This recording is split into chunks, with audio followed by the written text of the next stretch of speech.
And we are live! What's up, everyone? Welcome back to another Epic Verse Live show. It is me, the man himself, Josiah, and joining me is Epic Mike and the greatest YouTuber of all time, Disbrew. How's it going, I guys? thought you were going to introduce yourself as the man, the myth, the legend. I'm like, there's no way he's going for that, is there? It's me, the man, the myth, the legend. Oh, jeez. I love doing that because it triggers Mike so much, and I just never know like what this like next thing is gonna be. Yeah. It makes me so happy. I love it. Yeah. At least he's doing it to himself. I saw Moza do an intro with Lethal once, and he's just like playing videos in the middle of him talking. And he just cuts back and can't stop. Constantly, dude. And yeah, Mazda just doesn't know what to do. Yeah. He's trying really hard to be a good host, and Lethal just completely derailed it. And then he blames him for it. It's like that's one of the most trash intros I've ever seen, Moza. It's like you were playing videos over him. Yeah, it was pretty great. Yeah, that kills me. I love that. Dude, it's so me so good. happy. I felt so bad for him, but at the same time, not. Yeah, but Mazda kind of likes it a little bit. So yeah, Mazda likes it a lot of it. Yeah. But yeah, how's everyone doing today? How's Mike doing? How's Disbrew doing? How you guys doing? I got some coffee here as well, so excited to be down in some caffeine while I'm doing this show with you guys. Got some water over on this side as well. So I like to blend my water and caffeine. So that's literally what coffee How did it turn out orange? Because it's like a energy drink thing. You like dip it in put it in water. It's like a you dip it in water. Energy drinks. It's like a powder. It's like a powder. Biscuits. Yeah, it's like a powder that you put in your water. Oh, like it's not coffee. Stuff. Yeah, but it's not coffee because coffee's fucking gross. What are you drinking, Disbrew? I'm ashamed to be on the same stream with someone that's just made that comment. It's bean juice. It's boiled bean juice. It might be. Well, hold on. Wait a minute. I've seen it. You can even call it soup. I'm not that bothered about it. It still tastes nice. Yeah. Wow. There's so much flavor that you can extract from coffee. It's just one of those things people are like, I drink this raw, and I'm like, did you just lose all your taste buds? The amount of umami in coffee is pretty astounding, to be honest. So that's a word that I know. Isn't umami that? So, like, we've discovered a new taste, and everyone's like, no, you haven't. Umami we've all had that taste for thousands of years. We've just discovered it. Yeah, umami is this thing that stuck up foodies like to use to kind of describe something that they have no idea how else to describe it. So see, just like Josiah just wanted to feel really special there about his. He's like, oh yes, my umami. There is a lot of umami in coffee. So umami. I wonder what the actual thing is, because I'm sure someone described it once, and I'm just like, hang on. I'm sure that comes under various different other things. Yeah. What are you drinking, Drew? I saw you have a can of something there. Coffee. Oh, nice. Yikes. Legend. Yikes. I've got a machine, but then sometimes, and it's generally before a stream, I'll turn it on, and it starts, fill the beans, swap the water, clean me. And I'm like, so I literally have cans now. I'm like, I can't be bothered to sort that out before a stream. Yeah. So I'll do that afterwards. Yeah, it sounds really high maintenance to make bean juice, you know? Mike, it has been statistically proven that people that drink coffee are much more successful YouTubers than people that don't. So that's not a thing at all. That is actually a proven fact. That's not. So. This is science. Listen, it is the most used narcotic in the world. Like it is the most addicted substance in the world. Like everybody drinks it because they're addicted to it. They can't stop at this point. Yeah. Well, I mean, I can give up anytime I want. That's what everybody says. Yeah. No, I can't. I just get headaches. This is the whole thing. Because you're addicted. Yeah, but people are like, oh, well, caffeine's like more addictive than crack and whatever. I'm like, well, it can't be that addictive because it just gives me a headache. It's not that big of a side effect. I can live with a headache, so. I mean, I can go without coffee if I wanted to, but I was. You barely even could get that sentence out. I was reading the definition of umami when I said it. It says it means the essence of deliciousness, which for a start doesn't sound like the best definition in the world. Doesn't really narrow it down much. But then the taste is often described as meaty, savory deliciousness. It's like, well, it's just meat or nice. Like, savory's already one of the taste things. Yeah. The essence of deliciousness. It sounds like a this is a real description from problem. the writers of Rings of Power, to be honest. Yes. Oh, I can imagine they do that. We've now banned umami from our island. Coming over here, man. stealing our taste buds. Yeah. John Boomerstick with $5. Mike is canceled for not supporting black coffee. Facts. True. Thank you, If I John. was gonna drink coffee, it needs to look like me, and at that point, it's not coffee So anymore. you'd want it's some just, milk. It's just sugar and cream. Like at that point, it literally is just sugar and Oh, cream. you don't put cream in coffee? Oh no. Oh, I do. And That's- Mike puts milk. a disgusting amount of sugar in his coffee. It's appalling. That time wasn't really a thing. That was too much sugar even for me. For Like, you, this is yeah. awful. I mean, that was a lot. Like I put I'm like surprised there was any coffee left. I put after like you. 5. Yeah, one time I put like, what was it, like 15 sugars in my coffee at like IHOP. Just kept opening them and dumping them in there, and like the lady kept walking by, and she's like, I was like, It's just He like a used up pile of almost all sugar the that packs. you turn brown. yeah, because like the coffee like started like it was like that far away from the lip, and when I got done, it was like almost spilling over. It was a bad call. You know? Oh, And it still man. wasn't that. It was still wasn't very good. But You know, like those sugar cubes that you can buy. oh yeah, fancy little sugar. People cubes. just Yeah. feed those to horses. I That's true. sometimes I just pop those like candy. Sometimes it's pretty great. It's pure granulated sugar, man. Yeah, it's awesome. It's the most love it. American thing I've ever heard. Yeah, it's Yeah. true. I do it too. You eat Yeah. like a horse. Dude, sometimes I just put a carrot in my I mean, hand I like mean, this. Why This do you is keep on Galadriel. referring to me as a horse? Yeah, That Oh would be my- one of her biggest compliments, though. She Yeah. loves horses. Like I that know, didn't even make exactly. sense when you compared it to the last episode. Yeah, exactly. And the chat Not like probably you doesn't even called know us what we're Snoopy. talking about right now. But boy, oh Yeah. boy, maybe we should just Yeah, start it it's- up right now. We Should we just talk jump about into it the right now. shit show? Just raw dog it right now. Yeah. Just Yeah. pump Time it to talk right about up something in of there. quality. Oh man, Rings of Power, episode 4, everyone. 4. Holy guacamole! So, what are your guys' overall thoughts about this episode? The show fucking sucks, bro. 10 out of It's 10 best so show I've ever seen. the thing is, Sorry, I thought Ben was here. nah, at least Halo, you could watch it and laugh because you thought because once we framed it as a porn parody, it got so much better as a show because it was like, oh my gosh, it's just a porn parody. There's no, I can't compare this to anything that makes it fun. It's just a bad show. It doesn't even, it like at one point it's trying to like do a horror thing, and like Galadriel just gets worse. A character straight up tells her, like, listen, stop being a bitch because you're awful. And she's like, I'm going to be even more awful. They throw her in a jail cell. Another character says, stop being a bitch because you're awful and you'll never get what you want. And she goes, yeah, you know what? That makes a lot of sense. I've never thought about that in the thousands of years I've existed.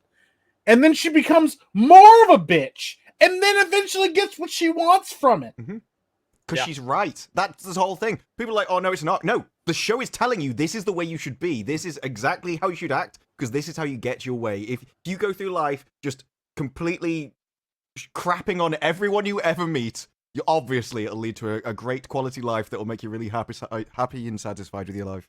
What got me, though, I always thought with She-Hulk, I think it's designed to be a show that you have on when you're doing something else. So, like, if you're in the kitchen doing something and you've got a TV on the side, you know, you're probably not watching it all the time. You're turning away doing other stuff, but it's kind of just there as background noise. This, like, I think that's how She-Hulk's designed. So it's not really meant to be taken seriously. This wants you to pay attention to it as if it's the best thing in the room. Yeah. But then nothing happens. So you've simultaneously got to focus on it, and then you regret ever watching the thing. Yeah. So, and the more you think about it, the worse it gets. The worst That's what it gets me. gets. It's so bad. There is straight up like a scene in this where, like, for people that haven't watched it, where a character, an elf, two elves are sitting at a table together, and the one elf goes, "Oh, I just remembered your dad said this thing to me years ago. Said one day my life would be in your hands, the hands of his son." And he said it to me like we were talking about the weather. Crazy. And then 5 minutes later, a dwarf is telling the elf, he's like, man, dwarven anger is even stronger than elven memories. Somebody wrote that into a script and didn't think, I just made an elf not remember something. That seems kind of important to remember. And then also talk about how strong elven memories are. Yeah, the way they did that it was weird, but I think it was meant to be weird deliberately. Because he's like, oh, I've just remembered that out of nowhere. But he specifically said it was like foresight, so prediction of the future. And it was almost like, I'm pretty sure that's their idea of setup and payoff. So like in season 3 or season 5 or something, that'll be referring to a choice or a decision that goes on. And people on Twitter will be going, oh, they said that in season 1, it was amazing. And it's like, no, it was a terrible line when you put it in. And it's like, when you're trying to be subtle, but you end up just punching someone in the face. There is no kind of... You didn't just mention it in passing and carry on, but that's what they think they did. And I love that scene because they're literally wearing the same clothes that they did in episode 2. Oh my gosh, yeah. Which means that I think that's just like a reshoot, surely. Or they filmed them all in one go and just cut it up into different episodes. When you showed like the comparison of like the 2 scenes next to each other on Twitter, like literally those look like they were shot in the same day at the same time. All like the lighting's the exact same, the costuming is the exact same, everything is literally the exact same. So I think they probably just like shot it all at the same time. And the scene has no point though. The only reason I can even think that scene exists is to show like passage of time, because you've got like, well, now we've got him built this thing. But otherwise, you can remove that entire scene, and he's still in Casa Doom where we left him. So that would have made sense. It just would have meant that no time passed. So it's like they're using things like that to tell you, okay, no, actually, it's been months, and then they'll teleport him back to Casa Doom. Because they didn't film a scene where he went back there. Yeah. He was never meant to have left. And I don't understand. He's wearing the same clothes over there as well. Yeah. Like, I literally don't understand why all of these, like, you know, super important, powerful people are just walking around Middle Earth without any sort of escort or army or anything. Like, they're just, like, strolling around like Middle Earth is some sort of park in the backyard or something. It's so stupid. The speed they get there, it might as well, but it just seems like they're just popping next door to Studio B. Literally. I bet you that's exactly what's happening. And like and like a good point is like they never change their clothes. They're all like wearing the same outfits constantly. And the costumes suck. And like they're so bad. It made sense in like Lord of the movies and stuff, because you're like, hey, we don't have time to really change clothes because we're just constantly moving and like just nonstop, like trying to go get this stuff done. But they do change outfits eventually when they get a place where they can rest. Yeah. Here, nothing. They're just like, listen, man, this green, velvet tunic that I wear it all the time. It's my favorite dress. Yeah, it's implied. It's implied that this tower has been getting built. The amount of stuff done on it in this time in time, it has to have been months, if not years. But they're like, hey, wearing the same fucking clothes that I wore 5 years ago. Never changed. I mean, I for one admire Celebrimbor as the fashion icon for pregnant women that he is. That's like pregnant pensioners are. That's a demographic that not many fashion icons have gone in for before, but I admire his courage to carve open a new segment. Yeah. Very stunning and brave of him, for sure. So stunning and brave. Yeah. No, it's so, I mean, even in it makes it even worse that the costumes are just terrible in this show as well.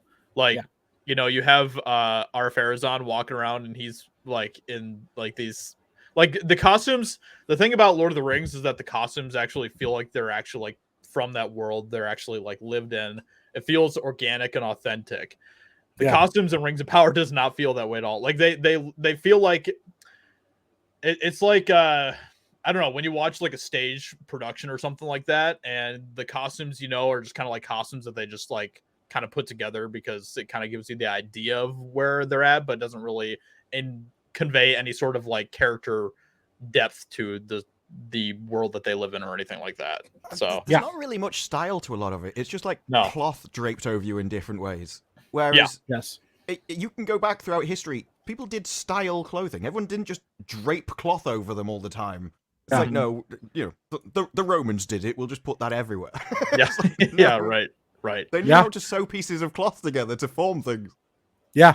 And what's weird too, though, is like the only person that actually like the only characters to me that feel like they actually have costuming and personality are the dwarves. Yeah.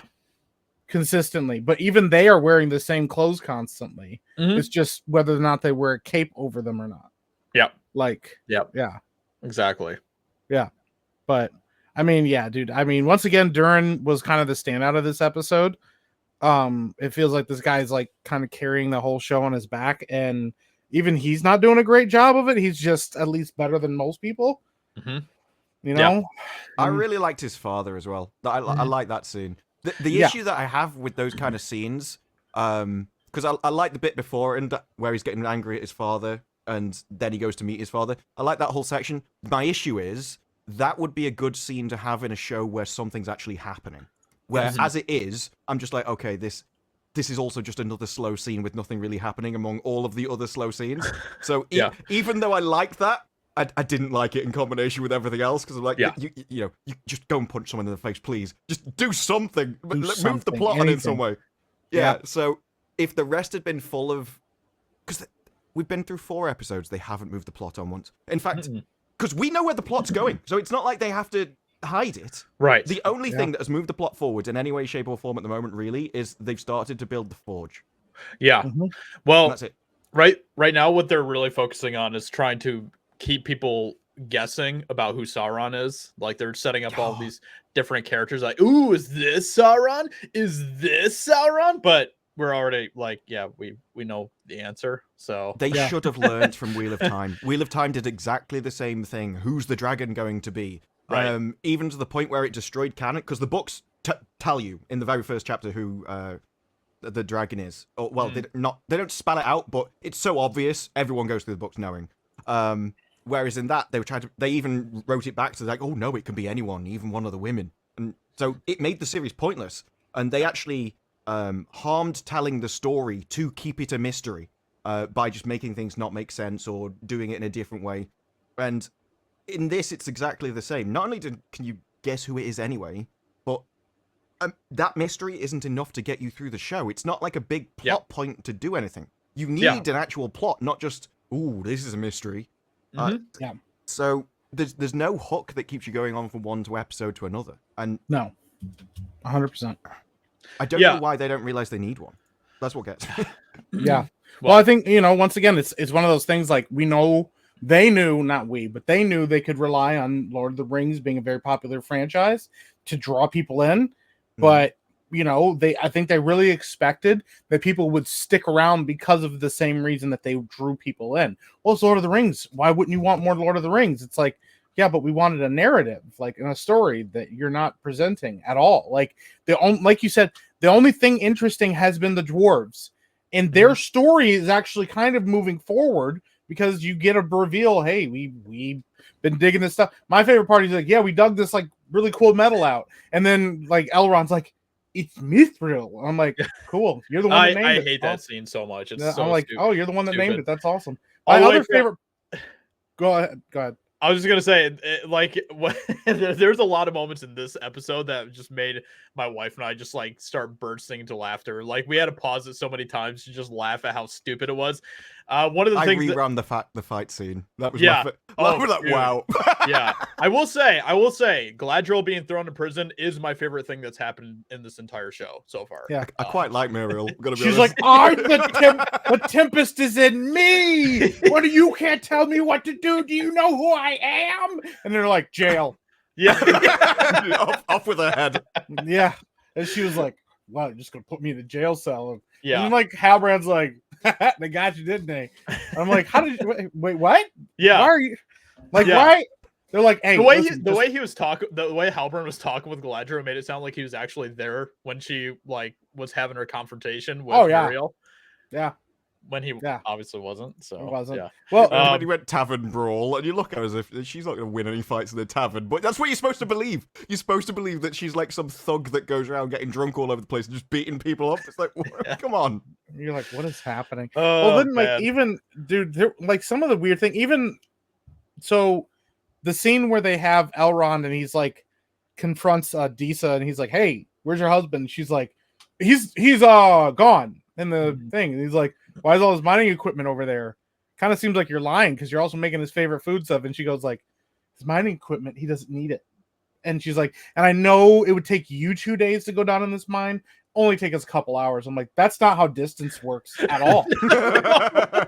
Like, unless you have an elevator that only dwarves can use, that's not how that works. And then he's an elf. He's like, they're pretty agile. Yeah. Have you seen Elrond traveling from Khazad-dûm back to Celebrimbor? Yeah. Actually, yeah, that is how distance works. Yeah. They're like, hey, but like all of that stuff. And then she's like, whew, he's a smart one. He's really trying to figure us out. And then, like, he's just standing on the other side of the cave, like Batman, all crouched down and stuff. Yeah, and he's using his like super hearing and super sight. Listen, I know the elves can see really far away, but he's like standing on the other side. He's like, yes, I understand everything now. And then these dwarves walk up to him, the guard dwarf, and this was like one of my favorite moments. The guard dwarf walks up to him, and they have their masks with their giant beards on them. He walks up, and his helmet just goes. He's like, what are you doing? I didn't notice that. Yeah. He's like, what are you doing? And he's like, oh, he's like, you know where you're going? He's like, I know exactly where I'm going. They're like, okay. Yeah. But Durin just said he escorted him out of the cave. Yeah. He's also supposed to be exiled. Yep. They said that was the last thing Durin said about him was like, he's exiled. Get him out of here. And they're like, nah, he can walk around freely. It's fine. I lied. It's fine. I expected one of those guards to walk up behind him and go, what do your elf eyes see, Elrond? Like, I thought it was going to be that obvious. That's all that scene was meant to be. Oh my gosh. But dude, I was like, do they have like a button? It's just like... Yeah. Hey, what's up? They just like clench. Yeah. Like... Yeah, and then Elrond just manages to just waltz over to... where they're mining mithril. Yeah. And somehow he just magically knew what the code was, like to just pound on the wall. And that's one of the parts where we had to pause and just laugh. Rich, apparently, hits a stone, polished gem and gold. Boom, boom. Opens door. They said yesterday, I didn't realize, but that is the song that the kids are singing in his room. That's where he got it from. So he literally heard Deeza's kids singing a nursery rhyme and thought, yeah, that'll be the password to this door. Like, I don't even know if that's better than him just magically knowing. Yeah, because I assumed that he was like, well, he's been here for decades. Maybe he's heard the password used elsewhere and tried it on this. Not a nursery rhyme that he just heard a few minutes before. Yeah.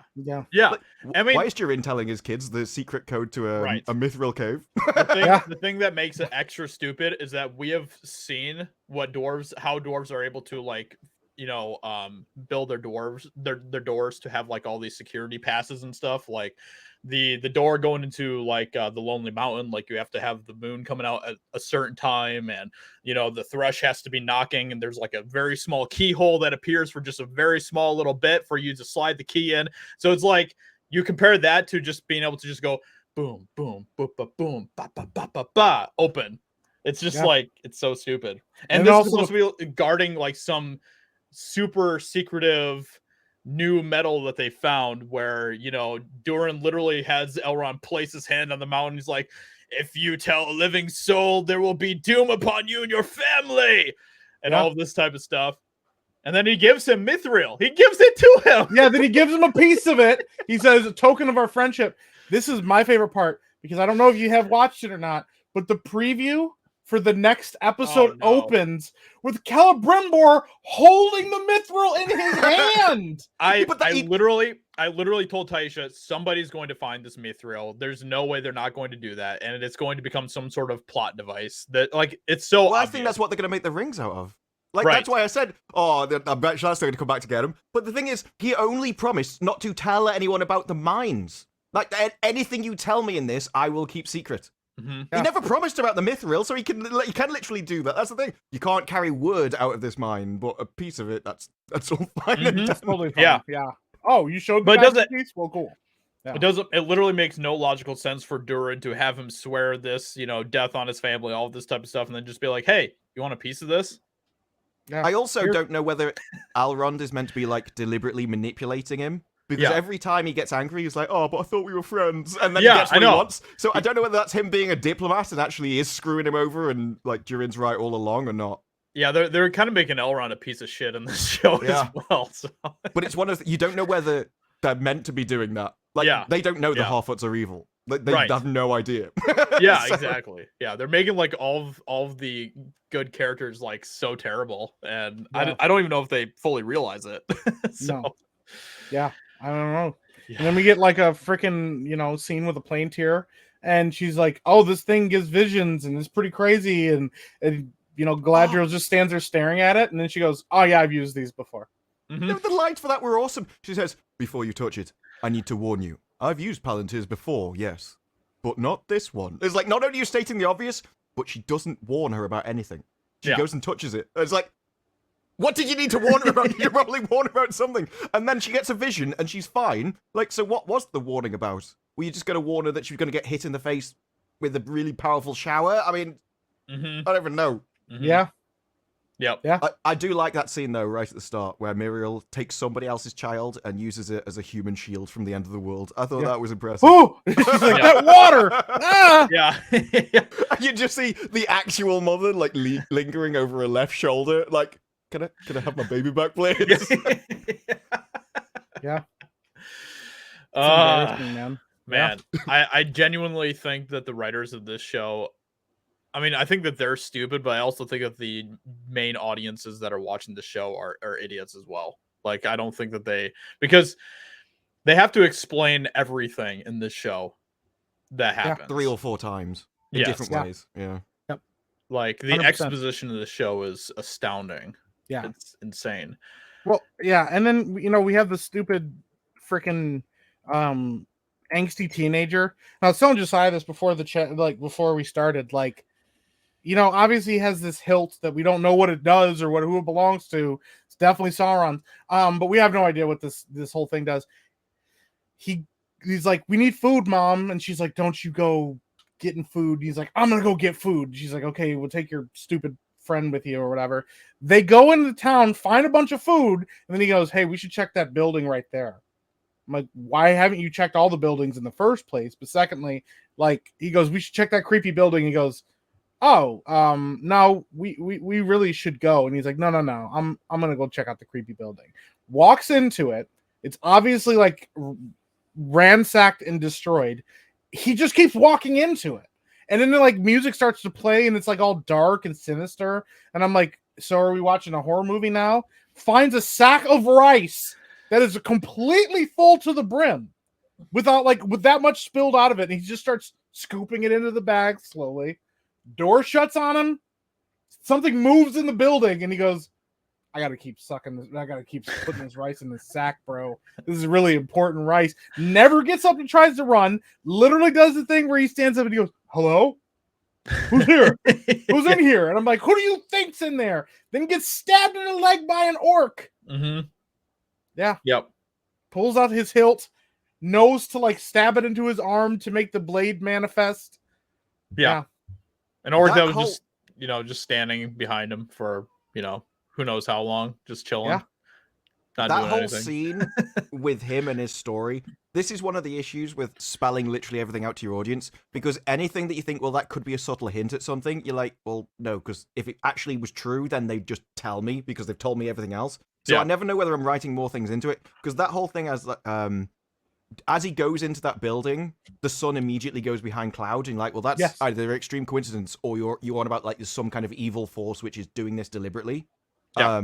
And then later, when they escape into the woods, you see the sun at that same moment come out from behind the clouds. So you're like, well, is this like good fighting evil on sort of a greater plane? You've got like Iluvatar helping them at the same time that like Sauron or wherever it would be is sort of doing an evil force. And like, well, but if that was true, they'd probably just tell me. Mhm. So Yeah. I can only assume that no, the sun just went behind some clouds, and it was Yeah. all coincidental. It's My like, favorite that's part far is, like- worse than if you let people come up with their own explanations and theory craft. 'cause Right. They would write more depth into whatever you're doing. Yes. Exactly. Well, and then what's funny is that somehow the sun going behind the clouds, is enough for the orcs to be like, "This is fine." Yeah. Mm. Mm-hmm. This, Yeah. this is I totally like fine. when he gets his cloak as he's about to go outside, wraps it around his face, and then when he goes outside, he's Yeah. just like running. He's just running along. Yeah. It's not over his face anymore. So Yeah. Nope. And all the Like other orcs that were somehow there at the same time are like, "Hey, what's up, man?" They could have watched an episode of Buffy and they could have like nailed this. Like the vampire films exist, guys. If you want to do something where you can't go out in sunlight, we've solved all the problems for you. Mhm. Even Blade had a guy who just went out in suntan lotion. I mean, you can go out with anything. Yeah. Yeah. I mean, yeah, it is like extremely inconsistent how orcs handle the light and stuff. Like, I think didn't one of them have like sizzling skin or something like that, or like smoking skin or something? In, Yeah, the at one previous point, episode? yeah, he was like, it Yeah. hurts and burns or whatever. Yeah. Yeah. Well, and then my other favorite part is like when the kid jumps into the well. Of course, can't be quiet in the well. He's like, oh! Yeah. And the orc Like, goes. how did he not know the bucket was going to land on him? Like, he's just emptied the bucket. Where do you think the bucket's going to go in the well? Mm-hmm. And then he goes like, yeah, and the orc's like, gotcha. Looks at the water that's like still rippling, and he's like, oh, Yeah. must have been nothing. Yeah. Then like literally less than a second later, the kid comes out of the water going, like huge splash, and is like sucking air. And the orc's like, I didn't hear that. Yeah. And that's Gotta got to find be the like boy. that's got to be like an editing issue that they'd planned for that kid to be under there for minutes or something at a time, probably with a camera looking up and all the orcs are like looking down on him or something to give you a sense of time, and they just cut it out. Yeah, because there's so much else in the episode they had to fit in. They just didn't have the time, and so we just end up like he's under there for about 10 seconds at this point. Yeah. Oh And then my gosh. it's like, finally boy escapes running through the woods, and he's like, oh man, the orc catches him, and he's like, then conveniently his leg all of a sudden hurts again after being stabbed in. But he's been running around this whole time, and then he gets caught by an orc, and then literally Deus Ex Machina. Black Elf shows up. He's got a bow and his elven sword. We don't know how he got those, because why would the orcs arm the guy? Yeah. Yeah, They let him go. They're like, give him his weapons back. Like, let him be armed. Yeah, you're going to be our slave, and then he kills a whole bunch of them. Then they're like, all right, we're gonna let you go now. Get out of here. It literally made no sense. Yeah, and look, that guy's big master plan is we're going to go. Like everyone's gotten to this fortified place, so we're going to release one of our prisoners to go and warn them that we're about to attack this fortified place, so that in the next episode we can go and attack it. But why are you warning them that you're about to attack the fortified position? Even at the end of this episode, they go, "Oh yeah, you know where that sword's gone, the one you need. Yeah, well, it's gone to the place you've just warned you're about to go to." It's like, great. Yeah, just like, oh man, why did we do that? We're really bad at this planning. If you could just prepare your defenses, that would be awesome. Yeah, get yourselves ready. Make sure to give that elf back his weapons. Yeah. That's the thing. What did we see from the orcs this episode? Essentially, they value their dead, they pray for their dead, and they care like that each other survives. They also are incredibly honorable and will warn all of their enemies that they're about to attack them, so they can have some kind of fair fight. Then you've got the hobbits that will say they're amazing and kind, while simultaneously smile as they leave you to die. So we have incontrovertible proof. Orcs are better than hobbits. Yeah. I mean, and it doesn't make any sense either, because in the previous episode, like the orcs were so desperate to create this tunnel and get around this tree and everything. Like they're like, we have to do this right now. And then suddenly all of their slaves are either dead or they're letting them go. It's like, what? It doesn't make any sense at all. Yeah, and he ended up back in that town. It doesn't explain how or why he's even going through this. The only explanation I can think of why he ended up in that town is if they sent him back through one of the tunnels that they dug. So he like essentially popped up in the middle of the town as he's coming back. Which means that they don't realize that elves can actually walk across the top, like the surface. And then he's just like that. No, you go down hole, we go down hole, you go down hole. And like, you'll get lost, dude. You've got to go back the way you came. You only know one way. Yeah. Dude, Yeah. Consistently, this show has proven that every time you think it can't get worse, it is worse already. Yeah. And they think they're being super clever with some of the moments in here that I don't think they realize just how predictable a lot of the moments are that they think are like super clever surprise things. Like the whole opening sequence with the waves crashing down over Numenor, and like the well thing with the kid hiding the well. And then there's also the moment where the kid's like escaping and he kind of like stops and like looks over his shoulder and like smiles. It's like, oh, he's about to get captured. Okay. Yeah. And then after all of that, which we already know most of this is happening, some random old guy in the town is like, hey kid, where'd you get that sword? You know where that sword belongs to. You know what's coming. Sauron's coming. You know who Sauron is? I know who Sauron is. And I'm like, who is this guy? It actually said, you got that sword out of my basement. So he actually owned the building that the kid was just going into and broke in.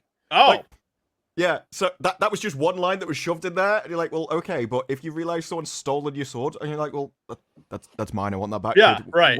Why are you stealing from me? And like, yeah.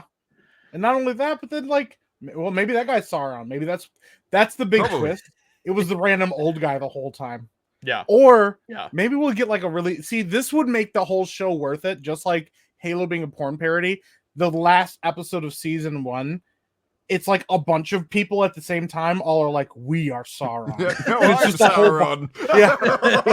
The whole thing is Sauron. The only way to make Sauron appear is for all these guys to get in a giant orgy pile and make him come back. They have to all merge as one. That's the only way we redeem the show. But maybe that's what they're planning. At least that would be the most entertaining thing that we will ever see in the show, probably. So which is a pretty low bar. It was so bad. Like this episode was so bad.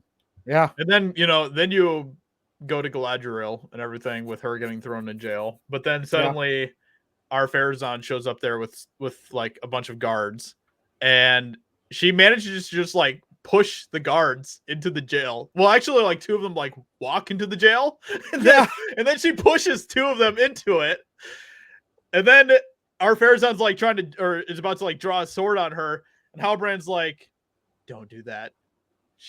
What is it? He says something like, "If you knew where she was going, you wouldn't try to stop." Oh yeah, her, you wouldn't. Like that.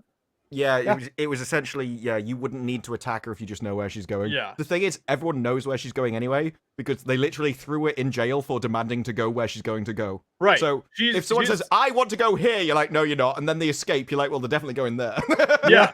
Like, she's like essentially like a criminal. And not only that, but Halbrand's also a criminal who like literally beat the crap out of a bunch of like smiths and stole their badge earlier. And apparently our Farazan's just going to trust him when he says, don't stop her. It's like, what? Doesn't make any sense at all. It's so stupid. No. And he's just standing over there. Like, as he's pulling the sword, you've got Halbrand just standing, holding the gate, looking downwards in sort of the Kubrick stare, looking as evil as he physically can, going, don't do this. You know you don't want to do this. It's like, I can't imagine what you're trying to say, folks. Yeah. Dude. And then she apparently climbs a tower somehow. Yep, climbs a tower, goes finds an old guy. She's like, hey. Batters the window. I want to talk to you. She pulls open up like a metal grate, smashes the window from it, walks in and goes, I'm sorry to disturb you. It's like, you can't apologize, you just smashed open his window. Like, what's that? If Josiah came round to your house and just like burst through one of the windows and went, I hope I'm not disturbing you today. You'd be like, what the fuck are you doing? While you're sleeping in bed. He just dives in. He's like, but what the... And then, what's her name is already there. Queen Regent's already there. Oh, yeah, of course. I was like, how long have you been waiting there? And have you been waiting for Galadriel this whole time? Because you put her in jail. If you knew she was just going to show up here, why didn't you just take her in the first place? Yeah. And then she's like, hey, your dad's sick and dying and stuff. And she's like, yeah, it's really bad. She's like, uh-huh. I'm like, so we're friends now, right? And she's like, yeah, we're good. Exactly. I'm not even sure why it's supposed to be a secret, because he's not the ruler, she is. So why does anyone care if he's ill in the first place? Nobody wanted him to be the leader. Yeah. They literally staged a revolt, apparently. Yeah. Dude, it's... And then she's like, hey, Galadriel, follow me. I'll show you even more secrets. Yeah. Yep. And they probably smash. Yeah. And you know how in Halo, not Halo, Half-Life is what I was trying to say. You've got like the guy with the black briefcase that does nothing but follow you through the game and stare at you as you do other things. Yeah. Yeah. There's a woman in this that's exactly the same. In like every scene, she's just like watching other people do things. What is it? Alendil, like his daughter, just goes around staring at people. Yeah, that's true. A contribution to this. Maybe she's Sauron. Yeah. Hey, that'd be awesome. I'd actually genuinely go over. I've reached a point now where I'm just. I think it's just like we should just like kill Galadriel. Like that. Just what I like. I don't. If you're gonna break canon anyway, I think we can do the same. We can wipe out Galadriel, retcon it a bit later, say she comes back before Lord of the Rings. You know, she's just returned to Earth. We can Yeah. we can cut off the entire series from the actual books. We can cut out the horrible Galadriel person, whatever we've got. You know, we could even replace it. That's a clone. That was Sauron in like Galadriel's skin. Actually, no. This Galadriel's returned from somewhere else. This whole time, this entire thing in this entire series. I think we're onto something here. Yeah. Yes, every character is Sauron. Yeah. Dude. That'd actually be pretty great. Not gonna Yeah. lie. But we just wrote that as a joke, and it's better than the show. It'd be a lot more entertaining, that's for sure. Yeah. Yeah. Yeah, Maybe but the at dwarves least are digging into like where Galadriel's actually been trapped by Sauron. They're like, This is really important. He's like, I can save you all with my magic. Never touch the swords. Dude. But at least with this episode, we got to see the dating scene in Numenor with Elendil's daughter. So yeah. Oh yeah, that was that's interesting. important. That's riveting. Yeah, riveting stuff. You bump into someone who's mopping floors, and then she'll give you a sponge bath in public. Yeah. I did laugh when she's like, I can wipe you down. He's like, no. Oh man, I think there's a reason for Elendil's daughter to be in the show, but I don't think it's because of her personality or anything. So I think it's probably because she's gonna match. Yeah, I'd like her to have like some of the plot, just so she had something to do, but there isn't any to give her. That's the problem there. They're like, sorry, we don't really know what we're doing, so we're just kind of trying to figure it out as we go. And I think she's literally just there to like stand and look pretty, to be honest. Like they said, they added it to the family to bring some female energy to the work, and you're like, what? Just staring at people gossiping? Yeah, is that? Yeah. Well, yep. It's great stuff. That and scrubbing, apparently. His whole idea of getting on a date was, I'll clean the floors, and if I'm faster than you, you can pay for dinner. I'm like, oh, you're a little Casanova, you are you? They all love it if you make them pay for dinner. Oh my gosh. Dude, this and when he's first talking to her, and he's like, what's your name? And a guy comes out like something out of a Carry On movie and goes, I just said, I can't even remember her name, I really don't care. But if someone else comes over and just says it. It says her name like right away, Yeah, and then, when he first talks to her too, he has like a drink like right in her face. He's like, "Do you want some?" And she's like, "No thanks." He's like, "Come on, don't you want to try some?" She's like, "No, I'm good." And he's like, "Okay, sure, more for me then, I guess." It's like, I mean, apparently those drinks can just show up out of nowhere, so it's not like it's that hard to get one. So yeah, I think Farazan just has an army of like alcoholics following him around. It's just like alcohol for everybody, like at any moment's notice. Drink, and they're just dude. This show is so bad. But at least next episode we're getting more Harfoots. Oh, awesome! Getting attacked by a warg, apparently. Good. I hope it kills them all. Yeah. Well, they'll just laugh about it later. That's true. Remember that time that half of our troop got wiped out? They'll be remembered forever. They might be sad because they weren't the ones that got to do the killing. It's like, oh no, that's unfortunate. If only the wolf. That's actually why they defend each other. It's like, no, I want to be the one that kills you. They're like, hey, asshole, we only kill each other. Yeah. Dude, and what is it now? We're now in the back half of the season. Yeah. Is this 8 episodes? Yep. Yeah, we're halfway through, and what have we accomplished? Nothing. Literally nothing has happened. Like they've visited some places. Yeah. And they've built a bit of a forge. Yeah. Kind of. And like we don't even know how long it's taken them to build this forge either. Like nothing makes sense. No, it doesn't. The timing doesn't make sense. Yeah. Yeah, I don't know what the time frame is supposed to be. I don't either. Yeah. Well, it depends if all the timelines are supposed to be running parallel or whether they're going at different speeds. Right. Yeah. Because you could do like Galadriel takes a long time to come back to Middle Earth in a boat, and then that catches them up with Elrond and stuff. Right. Yeah. But right. The moment two of them intersect, that's gone. So they better nail that.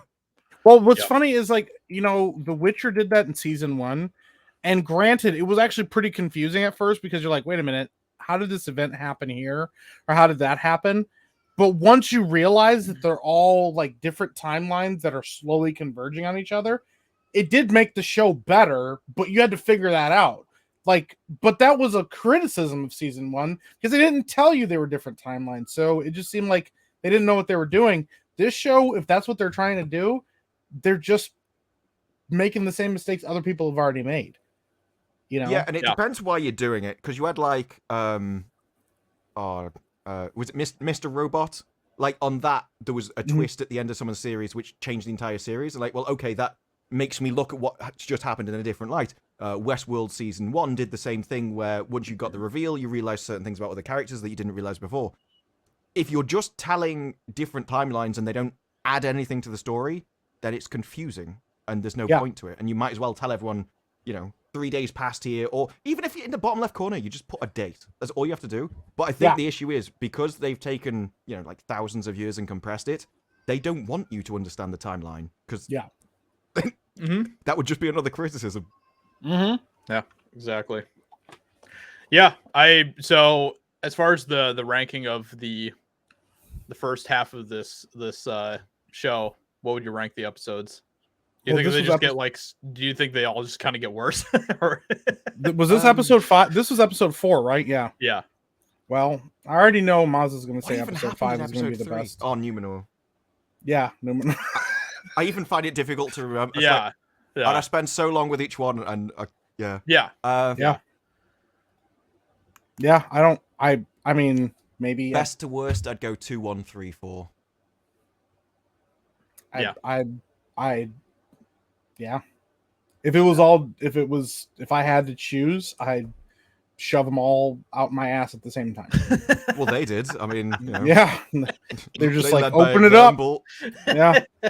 The thing that I'm going to be really pissed about is like maybe something will happen in episodes 5 finally, because they're so close to the end, and it'll prove once again that Maz is right, that episode 5 of the show will be the best episode. I don't think they are. Az did say the number, and I can't remember. I think it was 6 or 7. That something finally happens. The fight one, yeah. Oh wow. Wow. Well, they had a fight in this episode. They had That's true. him shoot. Yeah.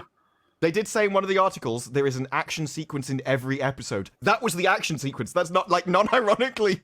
That's what they class. That's so pathetic. There was like 30 orcs chasing them through the woods, and they literally just do another slow-mo sequence where nothing happens. Yeah. He shoots one arrow, and then he's like, run! And then the mom comes running through the woods, and she's like, ah! He's like, what the fuck are you doing here? Get the fuck out! Everyone else thought the same. Yeah. How did you appear? Yeah, and they're like, oh shit. And he's like, how the fuck did you find us? Because we all came from different directions. Like, it doesn't make... Like, she almost make any sense at all. It's so bad. And then he fires one arrow, and they run away. Yeah. And then they run to the woods, and instead of continuing to run, because here's the thing, unless orc arrows disappear in sunlight, they still have bows and fucking arrows. And they run out into a field, and they stop, and they just stand there and stare at the orcs. And the orcs are like... Yeah. And then they go back. Yeah. The orcs do start firing at them because you hear the sounds. Yeah. But not only do they miss by miles, but they only start firing when they run away. It's like all the time they're standing there as easy targets. I didn't even realize that they were firing arrows again. Like, I never even caught it. I was like, wow. Yeah.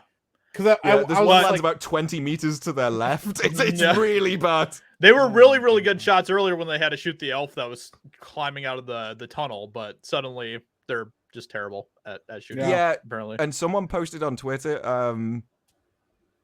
what is it? In the first movie where he's saving the hobbits and he gets the arrows in him, it's the same arrows. It's the same scene. They literally just keep referencing the movies and everything they do. That's exactly what they continue to do. They continue to give fan service to Lord of the Rings fans with all these little Easter eggs and things like that. With, in this episode, they had Narsil showing up, just randomly leaning against the wall for no reason. And apparently that was, I when you look on Facebook, that's like everyone's like, orgasming over it and stuff. And they're like, oh my gosh, look, it's Narsil. See, they know exactly what they're doing. They're trying to respect Tolkien with this show. It's like literally just because they have a sword leaning against the wall. Yeah. Almost kind of like another show called She-Hulk, where they were like, hey, Hulk's on a ship going to space. And everybody's like, oh, World Breaker Hulk, World War Hulk is coming. And you're like, no, you morons. Of course it's not. Like we already had the World Breaker Hulk storyline in Ragnarok, and it was a joke. Yeah. They already did it. Why Yeah. would they do it again? It doesn't make any sense. Yeah. Are they actually going to be kind of like redoing that story again, or They can't. It won't make any sense. it won't The make only- any sense, but That's does not that gonna really stop 'em. matter? No, that's true. Maybe. I mean, that's the only thing you can figure. But here's the thing, because like the whole thing with World War Hulk is that Hulk gets put on a ship against his will and sent away. To be fair, they completely butchered that story the first time around. So maybe Oh, they're- 100%, because Yeah. he's just hanging out on this planet happy. Like Yeah. the whole point was he was like, hey, I get to live as Hulk and be a warrior for the rest of my life. And then the ship blows up and kills his wife and kids. And he's like, I'm going to murder everybody that put Yeah. the bomb on that ship. And then just, he doesn't even show up to Earth to kill them. He shows up to Earth to just beat everybody's ass. Like literally, he's just like, I'm handing out ass whoopings to everybody. And everybody's like, wait, what? He's like, yeah, that's what I'm here to do. But like, it won't make any sense now. No, Because No. this isn't even Bruce. It's Bruce Hulk. Broke. Yeah. It's broke. And he's just sipping like Mai Tais flying off into space. Yeah, exactly. Yeah. No, we're not. Like I think if Hulk comes back as Angry Hulk, it won't make any sense. No, it won't. It won't make Yeah. any sense. No. I mean, it will completely like be as much as I hate the progression of his character, it would be a complete like regression of everything that he's had as far as character development. Yeah. So Well, hey, they've done it to Thor every single time he's had a movie. So that's true. might as Yeah. well just do it to Hulk now too, you know? Yeah. Yeah. I mean, She-Hulk literally has a character in it where he changes personality every single episode, so I don't know if that bothers him. That's true. That's You've true. got the guy, first he comes in incredibly camp, like talking about a poop toilet. Then at one point he's like quite a professional, well-done lawyer. Yeah. And now in this time he goes out and collects sneakers. And you're like, Oh Yeah. my gosh. you're not the Yeah. same Gotta- person you were last week. Yeah. Oh, I've been going through the Rings of Power episode, and I love the where Celebrimbor's talking to Elrond, and they need to get him to the next scene, and I still think it's filmed afterwards. But they just come up. Durin's been he's been avoiding me and acting really suspicious. They're like, oh, how's he been doing that? Well, he's been staying in Khazad-dûm. It's like, what you mean his home? An entirely different place, like quite a long way away from where you are. You're like, I haven't seen him recently. Yeah, you haven't seen him ever, as far as I'm aware. Like, Yeah. literally. Can you just pop over there and just check on him real quick? And Yeah. It's like you didn't even know who he was in episode 2. Yeah. Yeah. Dude, oh my gosh. Yeah. Ah. It's bad. Yeah. And then we did get Disa singing. We did get Disa singing. She's Yeah. like, yeah. I That bet was people amazing. love that. rocks, please, for the love of God, don't be assholes and kill other dwarves. And then Yep. and And then Yeah. then they literally have to explain what she's doing again. yeah. He's And like, what are you whatever, doing? even Because though you they've didn't tell me already about it explained earlier. Yeah. And you know what that is? Because I didn't know until people started explaining it on Twitter, and I realized what on earth it was all a reference from. Because this week there's like, oh, well, did you know that the title scenes are actually just what happens if you get sand on a table and play like a tone, then it makes all these patterns? And Yeah. like, that's actually a reference to how the universe was created, that Iluvatar and everyone else created it through sound and song. And so that's it meant, yeah. But that's what she's doing as well. She's control, because you saw like the bits of everything move out the way. So she's essentially harnessing the power of gods to control what happens in the mountain. And it never explains that. That's like one of the. This is what I mean about. Sometimes they'll spell it out for you and tell you in 4 different ways. And other times you're meant to piece it together. Like, well, Yeah. like if you pick one, then people will start giving you more credit, and that might be like a more intelligent scene. But at the same time, it's stupid that a dwarf can harness the power of the gods to sing a mountain open. Like, that doesn't even make any sense. It's so bad. Oh my god. So bad. Yeah. It's so bad. I don't know, man. Yeah. But that's yeah, man. Yeah. I mean, hey, they sang to the rocks and yeah. I said while watching, why is Galadriel impulsive and impatient? She's thousands of years old. Yeah. Yeah. They're I mean they're trying to give her some sort of weird character development by making her seem like this like angsty, I don't know, angry chip on the shoulder all the time, teenage type of character. And suddenly she's gonna mature in like the span of like however long the show is supposed to be, like 10 years or whatever. Like she magically just has incredible character development and personal growth in 10 years, even though she's thousands of years old. Doesn't make any sense. It's ridiculous. I actually hate this trope because the thing is, what happens if you reference it and you're like, well, by the time you get to sort of 50, you're so set in your ways that you're just like, everyone's an idiot, I'm doing it this way, and if you disagree with me, I don't care. That's just like how everyone goes through their life.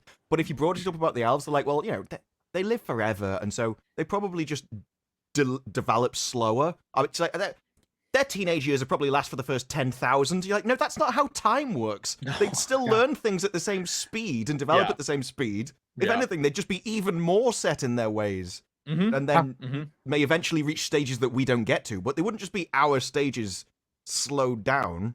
But that's what they're clearly going for with this. Yeah. And they're going to have her develop in, 5 seasons, which is probably going to be years at most. A couple of decades at most. Yeah, I mean, that's literally the whole point of the show, is that they're cramming an entire timeline into like a very, very condensed version of it. So so is she going to change in 20 years more than she has in the previous few thousand? Right, exactly. Yeah, it's so stupid. And if this is a character arc, then she shouldn't be getting what she wanted from it. Like, she should be learning that this isn't how you behave. This is what I mean about the show thinks it's the right way, because it's rewarding her for that behavior. Yeah. Yep. 100%. Yep. Dude, it's embarrassing. Like, frankly, I don't know, man. I don't know what these writers are thinking. I don't know. Like, they can't think that this is good, but I know that they do, Somebody asked if they live thousands of years, would they be 50-year-old babies like Grogu? No, because Grogu being a 50-year-old baby doesn't make any sense either. Yeah, I think elves do develop into adults very quickly, actually. Yeah. Yeah. It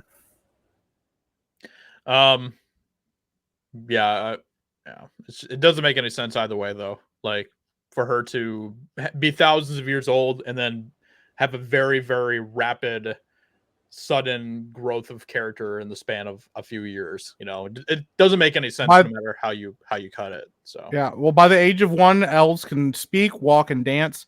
Puberty and full height are attained at around their 15th to 100th year. 15th to 100th year. So between 15 and 100. Yep. That's their maturity rate. Right. I mean, that's quite a big gap. Yeah, that is. But even if she matured at year 100, she would still be thousands of years old. Oh, yeah. It doesn't make any sense still. It still doesn't make any sense. Yeah. No, it doesn't. I don't understand. And she's way older than Arendelle, and he doesn't... he acts way more mature. Yeah. And isn't Celebrimbor supposed to be younger than Elrond?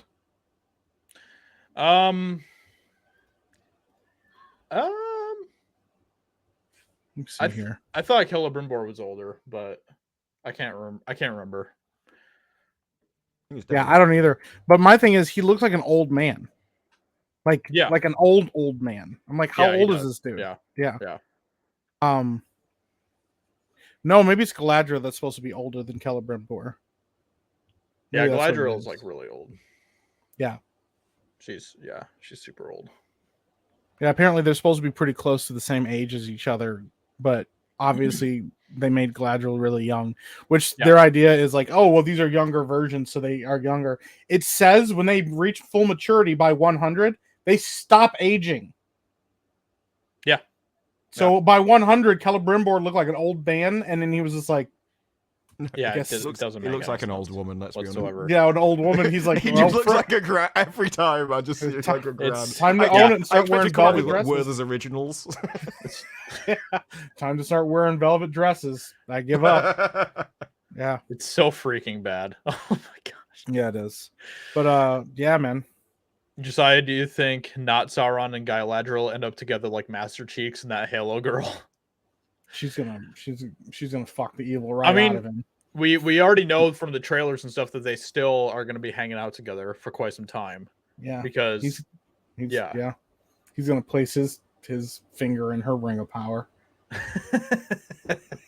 He's gonna destroy it. Yeah. Oh my god, she's gonna be the one ring for a moment. She may be the one ring. He's gonna wear it right on his finger. He's gonna destroy. Yeah, he's like yeah, powerful Dark Lord. Yeah. That was a really Question- old joke. That was like, even when I was like in primary school, people, I think it was probably just as the movie had come out, and people were like, "No, Frodo, when I said we needed to destroy the ring, I never meant this." That's actually really good. Not that crack of doom, Frodo. Oh, jeez, dude. Question though is like, if a person like if Galadriel was wearing a ring of power, and then somebody else was wearing a ring of power, and then that happened, does like do they share like the powers of each other's rings? What?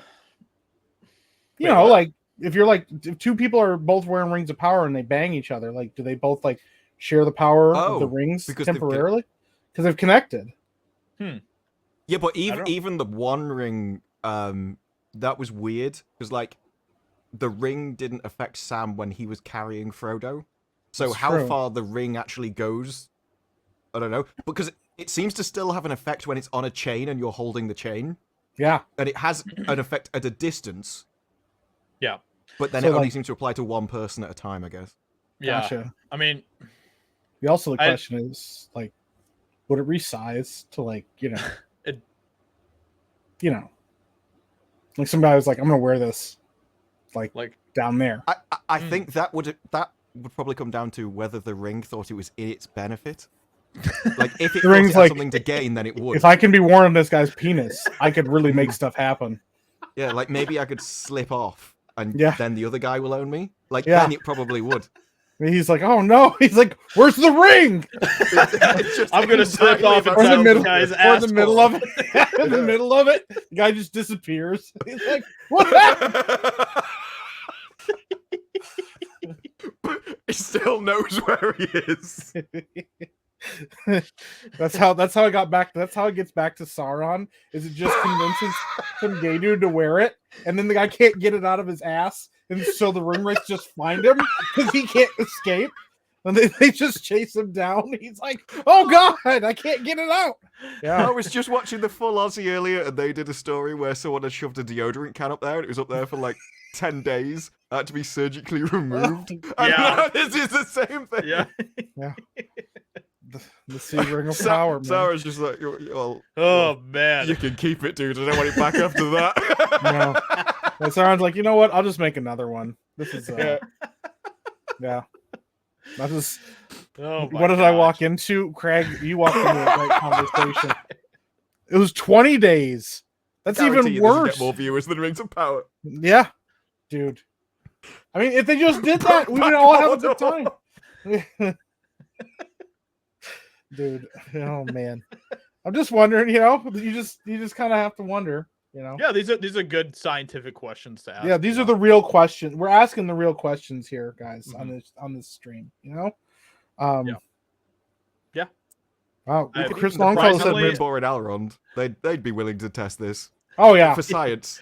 yeah, for Yeah. science, There is kind of like a weird thing going on with them, I think.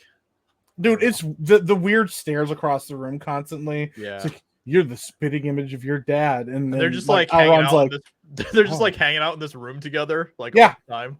Celebrimbor has one room that he spends all of his time in, unless he's walking with his robe just around the corner to Cause of Doom, which is like a 5-minute walk. Yeah. Which just has Feanor's hammer with him. It's like, I'm always ready to hammer.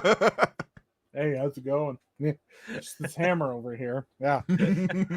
Oh, jeez, dude. I have another It's so hammer I can bad. show you. Yeah. I still want him to say it's hammer time before the end of the series. I reckon Yeah. they can work that into the script. Yeah. That'd be so good. Well, Elrond, it's hammer time. See, this is the thing. This is free. If any Amazon executives are watching, just do this.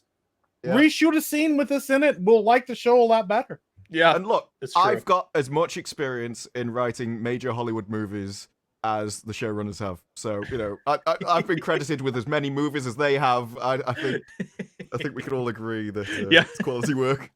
Yeah. Oh man. Well, I'm sure if we asked the chat, they would say that this show is much more entertaining than Rings of Power. So Yeah. yeah. Yep. But you know, something else that's super entertaining that we continue to get week after week is She-Hulk. Obviously, Such a good show. It's as the well. best show on television. It's amazing. You It's like how we're like fantastic. immediately shit all over Lord of the Rings, but we're like, oh no, She-Hulk is great. I genuinely think this episode of She-Hulk was better than this episode of Rings of Power. Oh, it is Yeah. by far. Yeah, Yeah. because there's like Even though nothing happened in it, I was still less bored. And Yes. that's after me coming out going, well, Rings of Power's got to be better than this. I'm like, no, I was amazed. Yeah. Yeah. Wheel of Time did the same thing. Each week, it amazed me in how it got worse in new and original ways that I hadn't even considered. So it was still quite impressive that they'd managed to be that bad in new ways. And that's how I felt about Rings of Power. Well, Yeah. my favorite part of this episode of She-Hulk was like when they get to court and they're like, well, you got to prove that you use the name. And she's like, I want to bring all my ex Tinder dates. And they show up and their response is like, oh, Jin's a fucking loser. Yeah, we met She-Hulk. She was way cooler. Could you imagine trying to date Jin? Yuck. Yeah. And she just gets like, just sitting there getting shit on by Tinder. I'm like, they only met you one time. Mhm. What is their opinion supposed to be Mhm. of you? Mhm. The bit in the court scene before that where she's waiting to go, they're waiting to go on the stand, and she turns around and goes like, "Hi, boys," and all four of them are like, "Hi." It's like, yeah, because if there's one thing men like, it's meeting other people that you've dated. That's like renowned. We all get on really well. Oh yeah, yeah, it's great. That's not. This is literally just like the writer's blog or what she dreams about of a nighttime that she puts in a TV show. Yeah. Wouldn't it be amazing if I dated loads of people and then they still wanted me afterwards and they were all willing to get this? Like, no, stop. Mhm. What you want to do is you just want to write this down in a book and then burn it. Like, no one's going to want to read that. Yeah. Well, she even like at one point runs into like a guy she dated and she's like, oh, that's the guy. And her friend's like, the guy with the weird fetish. She's like, oh my God, yeah. And I'm like, you dated him. Nobody made you date this guy. Yeah. You said you had hundreds of people that you could have dated as She-Hulk. You picked those 5 guys. Mm-hmm. That was you. Be responsible for your own actions. Yeah. And then like the one guy, at least she was like, hey, he's pretty cool. I like him. And he was like, yeah, I liked you until, you know, you turned into that tiny frumpy chick. And that was kind of weird. So like, I'm out. Oh, it's worse than weird. If you take his answers that I never would have gone out with you if I'd known who you were, then you can actually just take it all back. And can he even agree to have done it in the first place? Because he wouldn't have done it if he'd known. If he had known, yeah, but she didn't tell him. Yeah. Yeah. Yeah. But hey, that's another scene. They don't realize what they've done. That's the second time in this series they've done that to another guy. Because the other one, they had someone lie by turning into different people, and they thought, oh, that's funny. It's like, well, is it for him? Because they focused on the money. It's like, I think there's probably bigger issues with that scenario than the money. Yeah. The fact that she literally lied and impersonated somebody else. And then everybody's like, you really thought that was her? And he's like, yeah, that's kind of the point. Like, I can't tell them apart. There's no way to distinguish them. Why would I assume that this is a shapeshifter? And they're like, well, you should have. And I'm like, oh, but, you know, Jin's a shapeshifter. And then, like, Brew just said, she didn't tell anybody she was a shapeshifter. And the guy, like, wakes up the next morning. He's like, who are you? He didn't even know who she was. Yeah. I mean, she put on her dating profile, I'm She-Hulk, and I'm not anybody else. I didn't know that shapeshifters like that. I mean, I suppose there's Loki. He does it where he can, like, they've never had other people. Yeah, but they've never this is from Asgard. Yeah, it was a light elf, which they've never talked about before. Nope. This is the first time that we've ever seen anything like this. Yeah. So if we don't know that, and we've been like watching, like literally the highlights of what's been happening in this universe. Yeah. How can you expect some guy who's just a lawyer in a city somewhere to know about it when it's like, oh yeah, New Asgard, yeah, that tiny little town with barely any people in it that only existed for like a year. Yeah. Yep. No, we've never ever seen a light elf ever.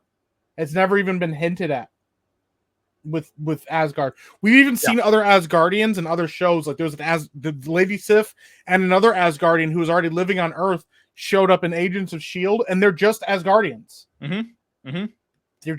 They're like bigger and stronger and stuff. But yeah, never existed before ever. Yeah, the only other species that we know of that lives in Asgard is Loki, who is a magic user and is a frost giant.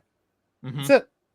Yeah. And also, I really liked where, like, when Thor started, it opened with any advanced technology is indistinguishable from magic. And so we were just supposed to think that these are really, like, highly technological race. and that Loki actually was using technology to turn himself into stuff, not magic. Whereas now it's like, no, Thor's an actual god who calls himself a god.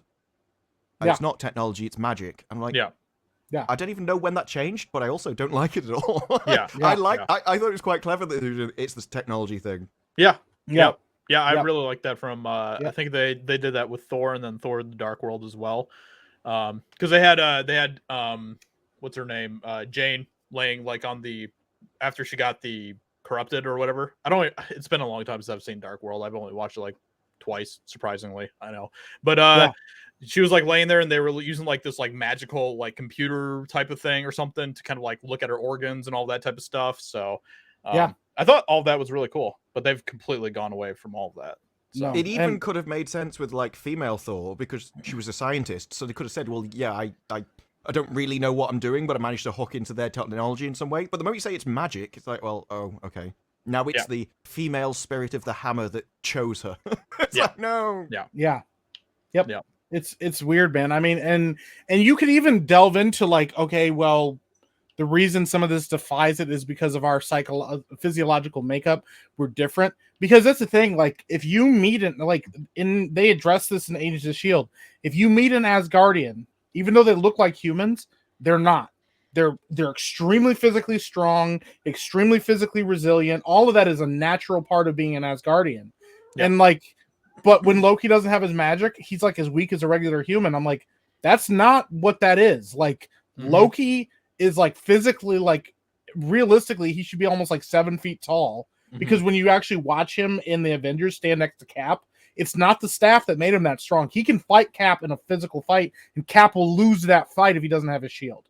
Yeah, like Loki could literally beat the shit out of Cap because he's that strong. But then they're like, nah, it was just magic or something or fucking whatever.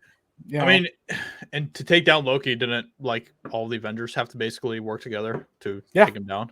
The only person that could literally, the only person that could actually take him in a fight was the Hulk.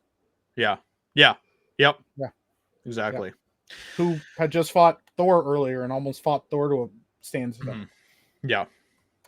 I mean, I don't know. Yeah, the MCU definitely like there was a point where everything absolutely felt like it was like connected and there was like consistency between everything that they were doing, and all of that's just completely gone now with the MCU. Yeah, because they had a plan. Like they knew how all the movies were supposed to be in, each one was supposed to, and that's how you would do it. What always amazes me with this stuff is how much money goes around and how many people are all involved, and nobody seems to know what they're doing, and there's no one sort of that is actually guiding it all, and it so much seems to be just like rushed. Like, but with this amount of money and this amount of people, it should be the most organized machine physically possible. You should have the best people. It's like Rings of Power. Why do you have a load of people that nobody knows? Like showrunners, writers, cast. You could have got literally anybody with the budget that you had, and you decided not to. It always amazed me. Yeah. Well, it's a thing. Like, I mean, honestly, I think when you start to see like companies and production companies and stuff stop caring about stuff. I mean, there's a lot of weird stuff on set too in Hollywood productions, but the fact is, because there's so many fail safes and things, there should never be situations where there's like terrible inconsistencies unless you don't care. Because, like you said, there's a showrunner. It's your job, because you're like, hey, I'm a writer. I wrote this episode. Then you also have people that are script editors that look through the script to make sure it doesn't have problems and mistypes and everything like that. You have continuity people that are their whole job is just to look at the continuity of between episodes to make sure that you're not accidentally writing something that is not consistent to what's going on. You also have the showrunner that has to look at all of these scripts and decide that these are fine. And you have directors who direct the episodes and producers that are also reading these scripts to sign off on them and say, yeah, that's fine.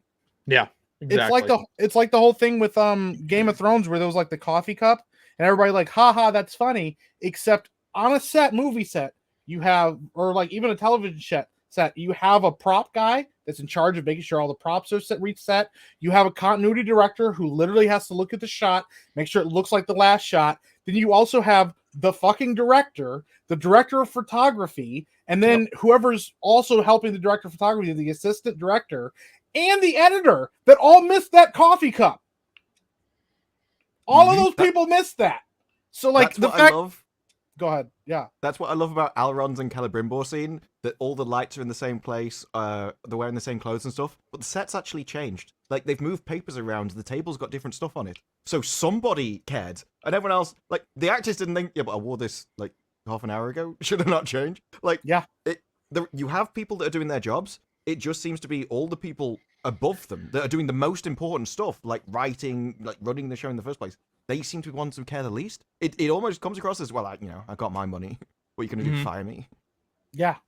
I don't. If you normally do a job, then someone will come along and like have a go at you for it. You know, what are you doing this? This isn't good enough. Doesn't seem to happen in Hollywood. You just get away with making trash.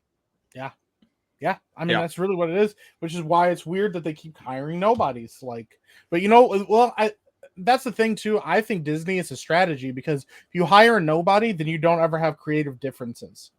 You know, they've lost a lot of directors to creative differences. Hell, Patty Jenkins just had her Rogue Squadron movie canceled.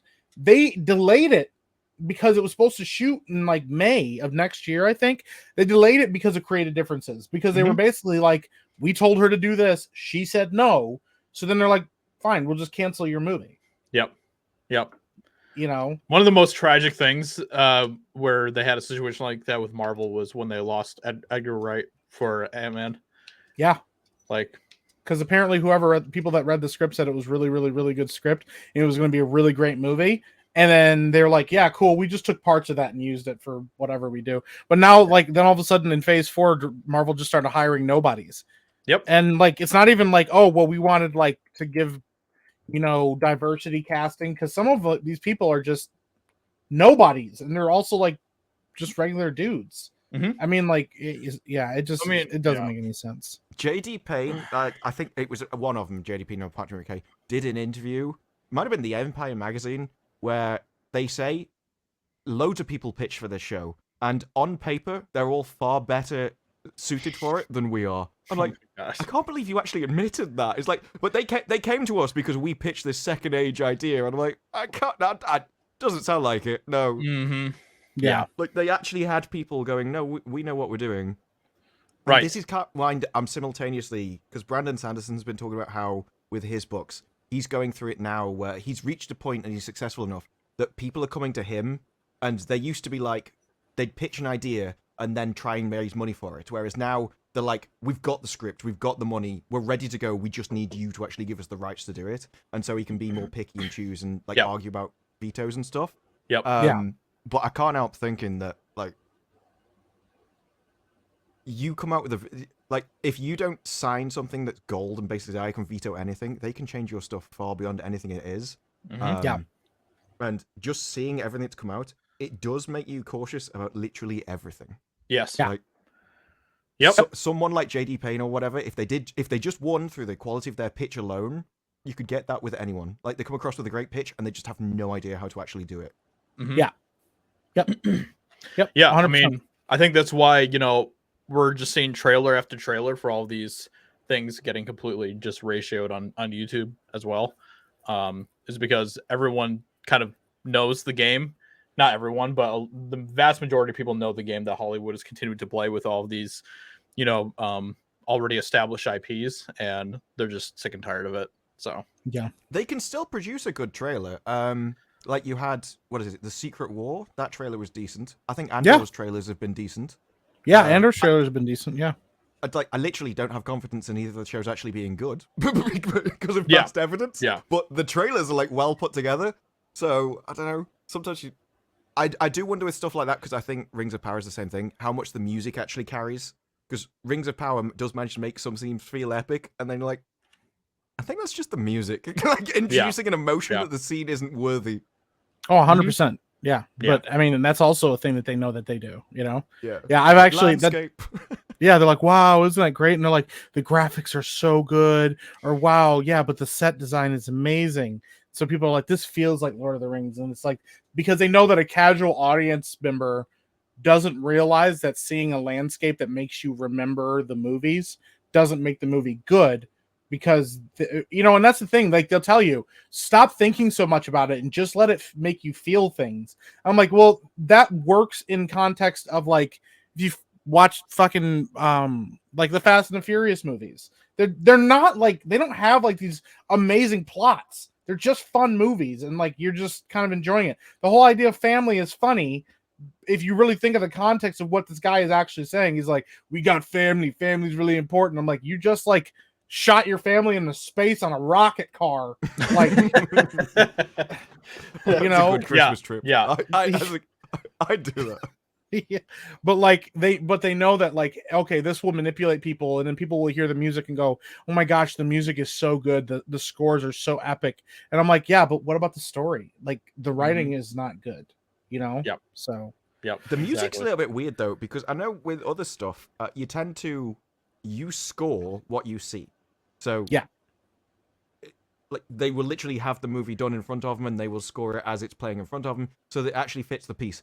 In this, and it's really beginning to annoy me, because it's all pre-done songs that they play when they think it fits. You get the same kind of notes and the same music all the time, and it's just. There was one thing earlier, I'm like, I think it's in Numenor, that's the worst one, and they do the same notes. I can't believe we're like having to listen to this exact same track over and over again. Yeah. I've seen that done with some other shows in the past as well, and it's always really annoying because you can just tell that they're basically just like dragging and dropping the music track into the scene, and it with something like Lord of the Rings, you should not be doing that. Absolutely. Well, music itself, it's designed to sort of lift up the piece and kind of give you a base emotion for the scene to kind of set the tone, but you're not really meant to notice it. It's just meant to rumble along in the background where you're focusing on everything else. If the music happens, I'm like, oh, that's annoying. And I'm thinking about the music, something's gone horribly wrong. Yeah. Yes, that's true. 100%. Yep. Dude, you're not wrong. But I mean, that's, I love that we were like talked about She-Hulk and we're like, yeah, that show sucks. All right, back to talking about, Rings of Power and how bad that show is too. Like, because one is like, we went on a Thor tangent, I think that was the problem. Yeah. But like, it's just, I don't know. It's unacceptable that these shows are as bad as they are. Like that's just really what it comes down to. Like, the courtroom writing scenes, the scenes that are being written here for She-Hulk are just so bad. Oh my gosh. Yeah. Literally the worst I've ever seen. Yeah. Yeah, they did. I love when she didn't just say, and we realized that we can't write court scenes. No, she said, we realized very slowly that we can't write rousing trial scenes, which means we got through a lot of these before someone went, these all suck. I just like the idea. Slowly dawns on them. It's like, yeah, maybe we shouldn't have done this lawyer show. Because they've also said they didn't realize what it would be like to actually make a show based around like a kind of a CGI main character. Like they never expected that or thought about that or planned it. It's literally you just got people that have no idea what they're doing and told them to make a TV show, and then like, oh, all our ideas can't work in real life.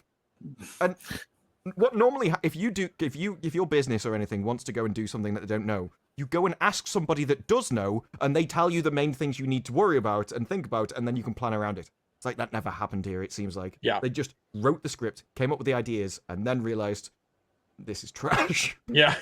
Yeah, exactly. Yeah. I mean, there really wasn't a whole lot that really happened in this episode besides that. Like the whole idea of the episode is basically like it was literally just about her getting to legally use her name. Yep, and then getting a costume, and then teasing Daredevil. Yeah, because they won't tell anybody when he's going to show up. Somebody actually point blank asked the showrunner when they were going to bring Daredevil on. He's like, no, I'm not going to tell you because they want you to keep watching the show. Yes, because they know that if they told you he shows up in like episode 8, that you wouldn't watch anything until episode 8. Yep. So they're like, oh, he could show up at any moment. Yep. Who knows? Yep. Yeah. Like, they even set it up with this, where she needs a lawyer. So if there was any reason to bring on another lawyer, it would be this one. But no.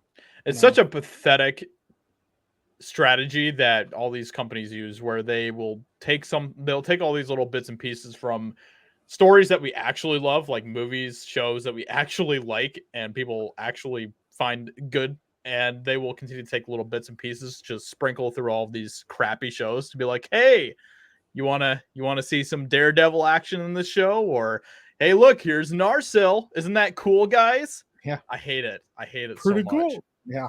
It The was thing is, bad. people would. The best episodes of like the Arrowverse was the crossover episodes. Yes. They would like not only had the most time put into them and stuff, but watching all these people interact was cool. Like watching Yes. superheroes do Yeah. stuff together is cool. My favorite Marvel ones were the Avengers ones. I think my favorite overall of them is Infinity War. Yeah. And it's because it's something that you don't get from anywhere else, sort of superheroes interacting and stuff. Yeah. It's just when It's not the everything same else is now, trash, though. and then you destroy the characters. Like even in the Arrowverse, they didn't destroy the characters to like raise up somebody else. Yeah. Whereas in Yeah. this, you know what they're going to do. They've already said it's not going to be Daredevil. It's going to be someone else entirely different. They've just got the same actor. Yeah. And that poster, did you see the poster of him in his costume? Where they literally make him look like he's going to a fetish convention rather than a super. It's his pose. It's so. What's up, everybody? Yeah, because it's like the way he's holding his whip is like, oh, darling. It's like- Yeah. Yeah. Oh It's my gosh. it's Yeah. bad. Yeah. Yep. How we get to here? That's made terrible decisions. Yep. It's bad. It's all bad. And it's pretty great that the only way that Jen Walters seems to be able to connect with people is shitting on men so she was like talking with her lawyer after the case and like a scene and stuff, and they're like basically just like crapping on men, and that's like her way to like connect with her. Oh my They're god, men are the worst. And she's like, I know, girl, it's crazy. She's like, wow, we're like best friends now. It's awesome. And then she's like, wait, and she's like, oh my god, did I say that out loud? And her lawyer friend's like, ooh. Yeah. That was Stage such a 5 stupid clinger. Scene. That was such a stupid scene, though. They're literally like, well, you're She-Hulk. That makes you better than them. It's like, why?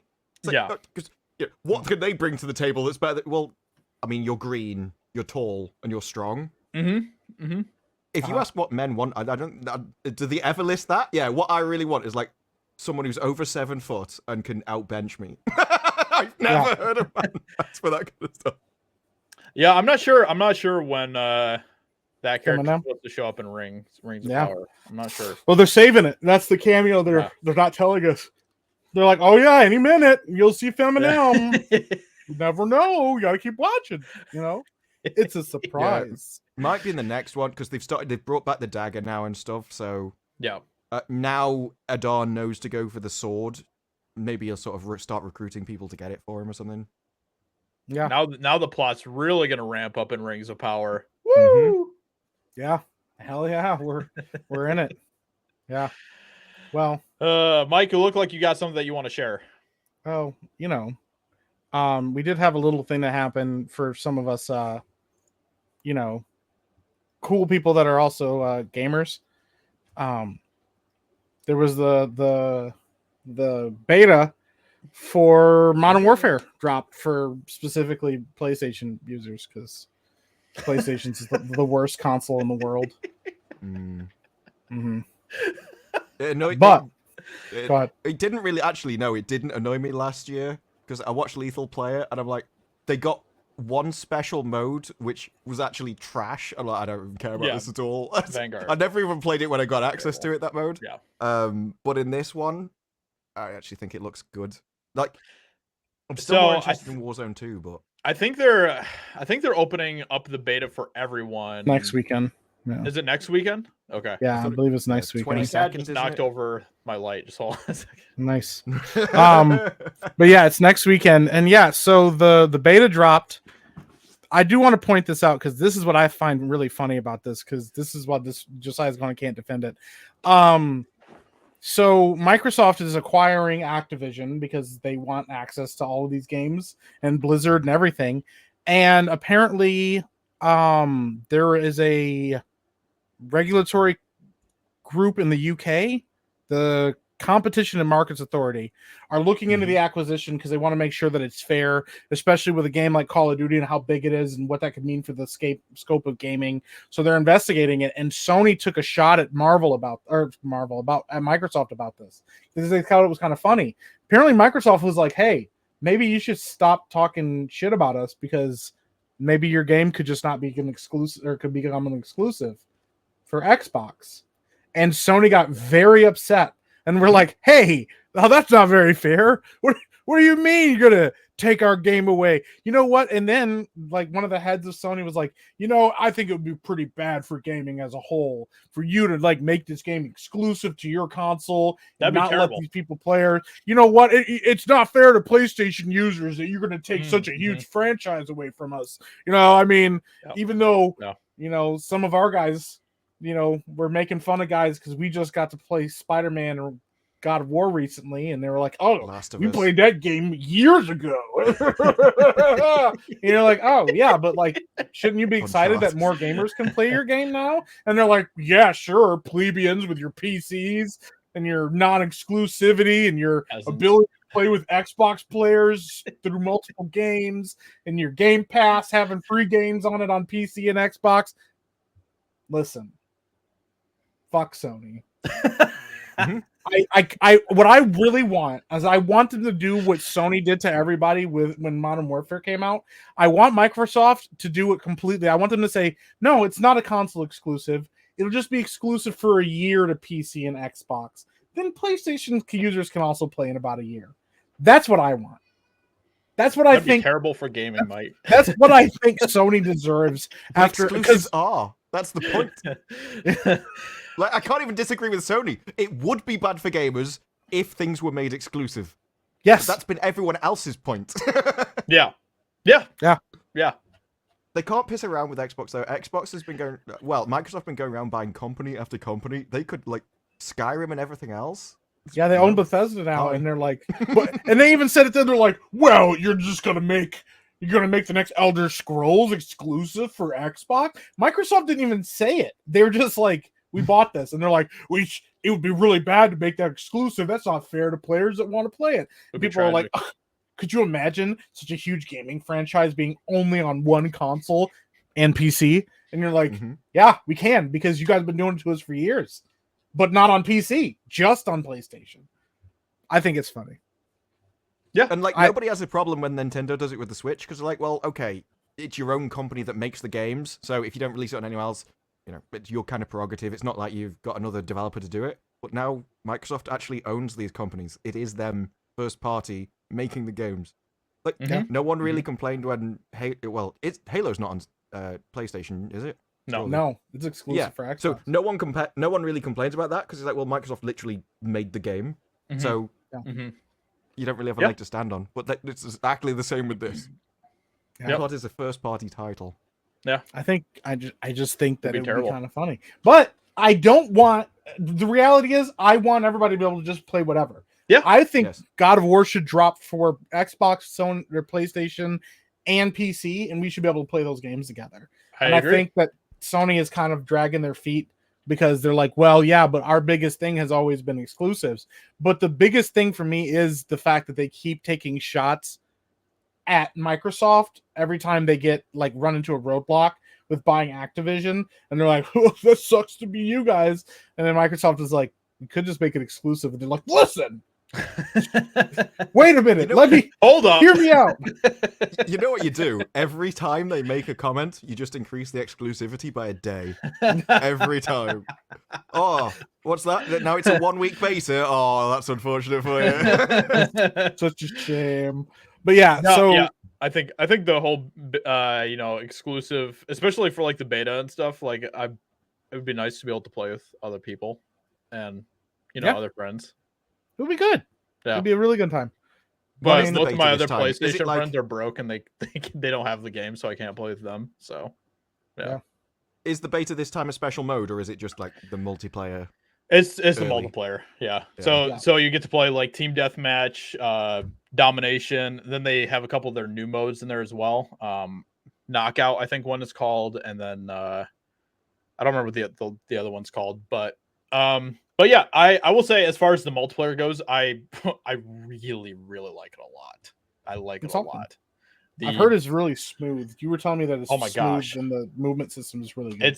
It's the smoothest Call of Duty that's ever been made. It is absolutely fantastic. Like it feels very intuitive too. Like every move that your character can make, from like laying on the ground to getting up to hanging on a window to dolphin diving versus sliding, all of that stuff. It's very, very intuitive and it feels fantastic. So the gameplay the actual gameplay, the movement system is really, really good.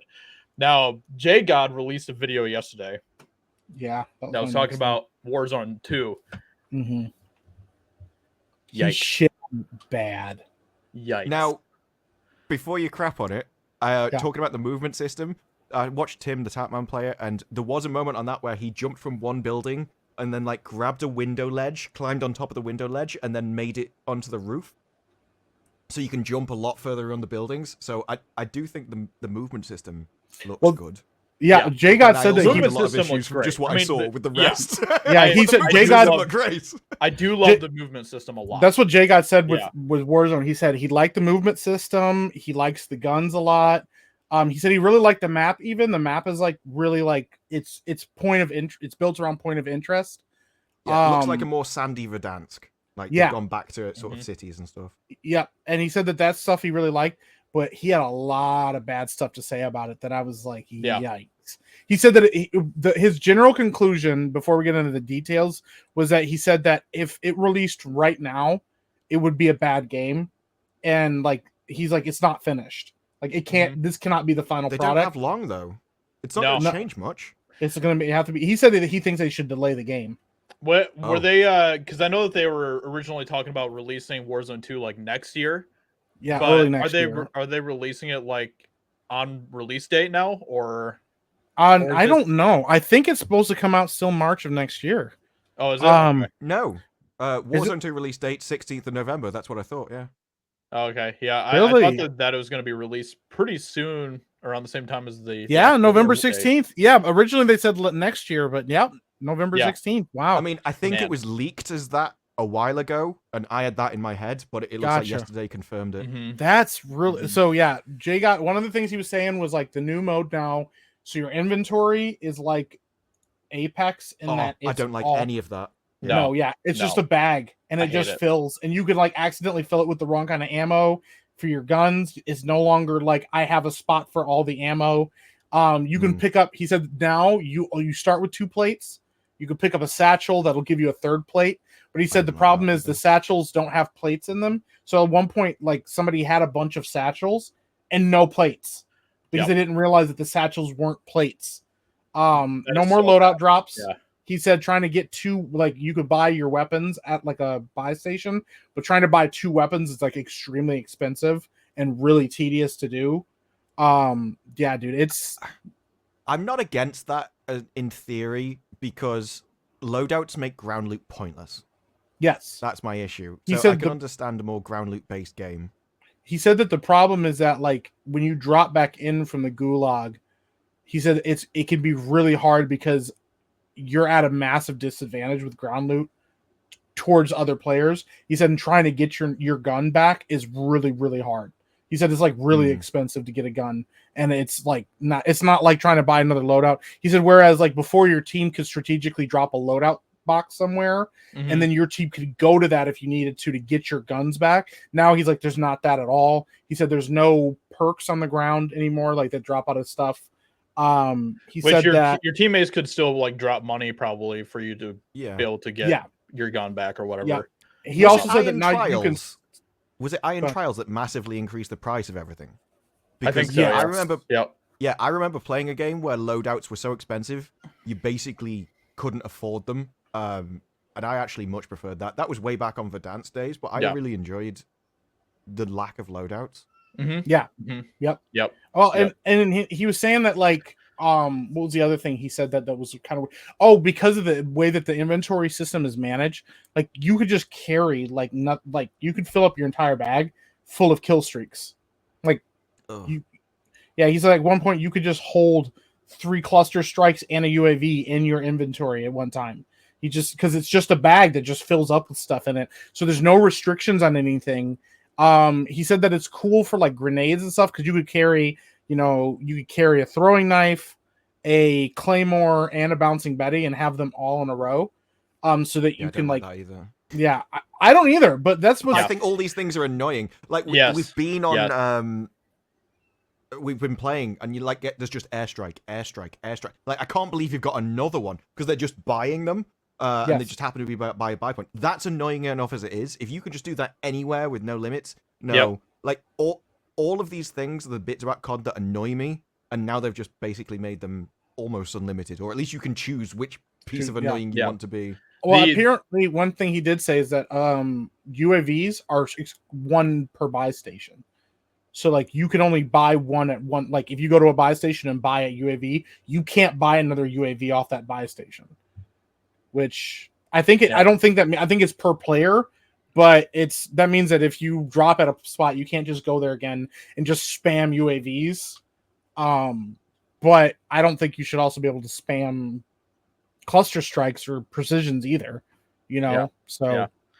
Go ahead, Josiah. Yeah, the inventory system sounds like a nightmare, to be honest. And that was one of my biggest fears because I like the more straightforward, simple version of inventory setups and the systems and stuff. Like I think Apex, it's still like pretty complex, but it's a little bit more intuitive, I guess, with how they have their inventory set up. But apparently, according to JGod, like it's even worse than Apex.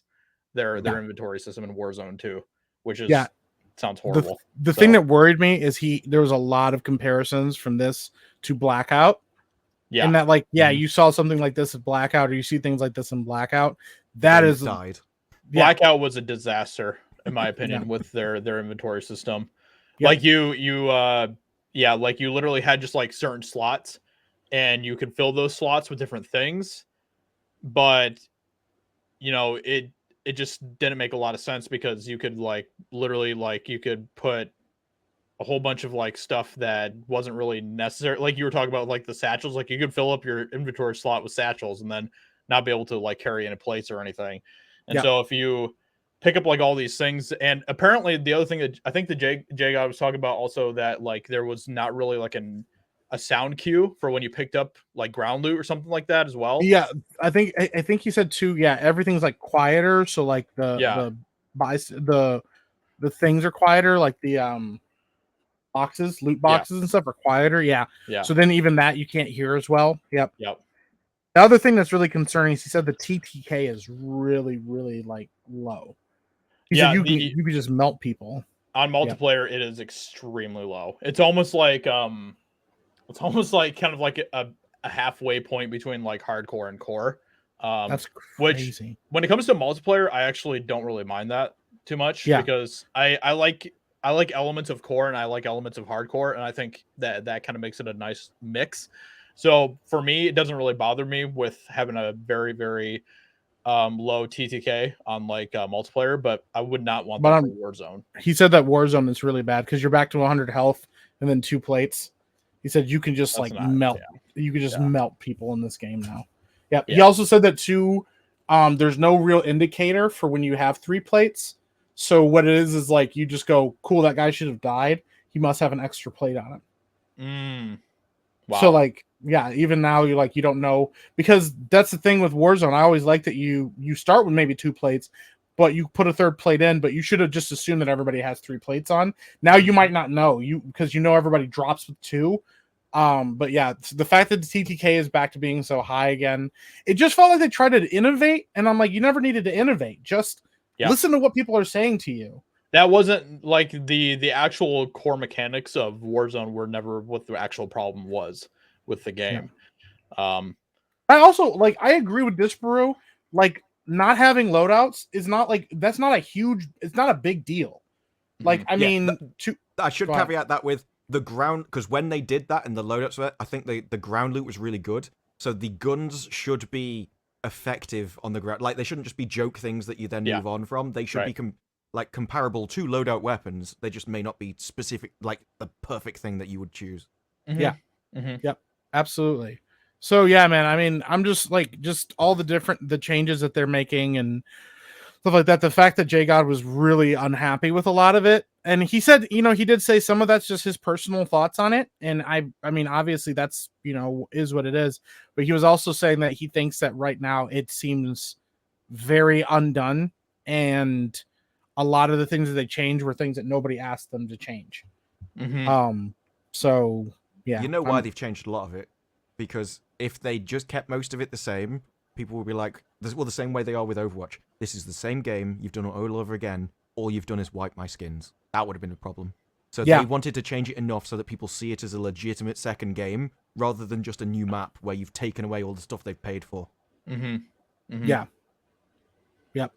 Yeah. The thing that that's got true. me though is like the random NPCs that you never know whether they're players or NPCs on the map. Yeah. Yes, And that then was the other thing. The gulag looks awful. Double Like, gulag. Oh, I yeah. didn't even the understand gulag, what yeah. the gulag was. Apparently, you spawn in with like another random like player, and Yeah, it's but kind there's of like like a tank 2v2. thing that goes round or something. Like, I saw someone shoot a guy repeatedly, and it didn't seem to be a player. I don't know whether it was a player. Like, I watched the Gulag 3 times from Tim playing it, and I still had no idea coming out the other side what the Gulag was. Because it didn't seem to just be like a 2v2. At one point, he was pistoling a guy in the back of the face, and like, it didn't even break his armor, and he hit him loads. So, Yeah, I don't know. Yeah. Yeah. Jay God said it's like the weird thing is like you have the shootout with the other players. Then there's apparently a key that'll drop on the map that you can grab, and that key opens up a door, which is where the flag is to capture. So like you can also just grab that key and try to run that way. I don't know. Mhm. It sounded really confusing, and I don't like 2v2 in the first place because what happens if you get two guys that are actually like that work together well or know each other or And maybe you get stuck with a partner that is like terrible, and he just or dies. left right the game. Yeah. Yeah. Yeah. They the also whole point of the Gulag is it's your skill bringing you back. That Yeah. was Yes. what was good about it. Yes. And then now they also have split gas circles. Yeah. So when the gas comes and starts dropping, there's like different circles. Then they will eventually merge together into one circle that gets really small. So that's really weird Yeah. because, you know, I think that's a random event. I think they were describing at the event that they were doing, the showcase for the game. It is. You may also find the jailer, an AI-controlled character who you can kill instead and grab his key, Yeah. and that escapes the Gulag. So he's like a tank. So, but you don't know he's not a player.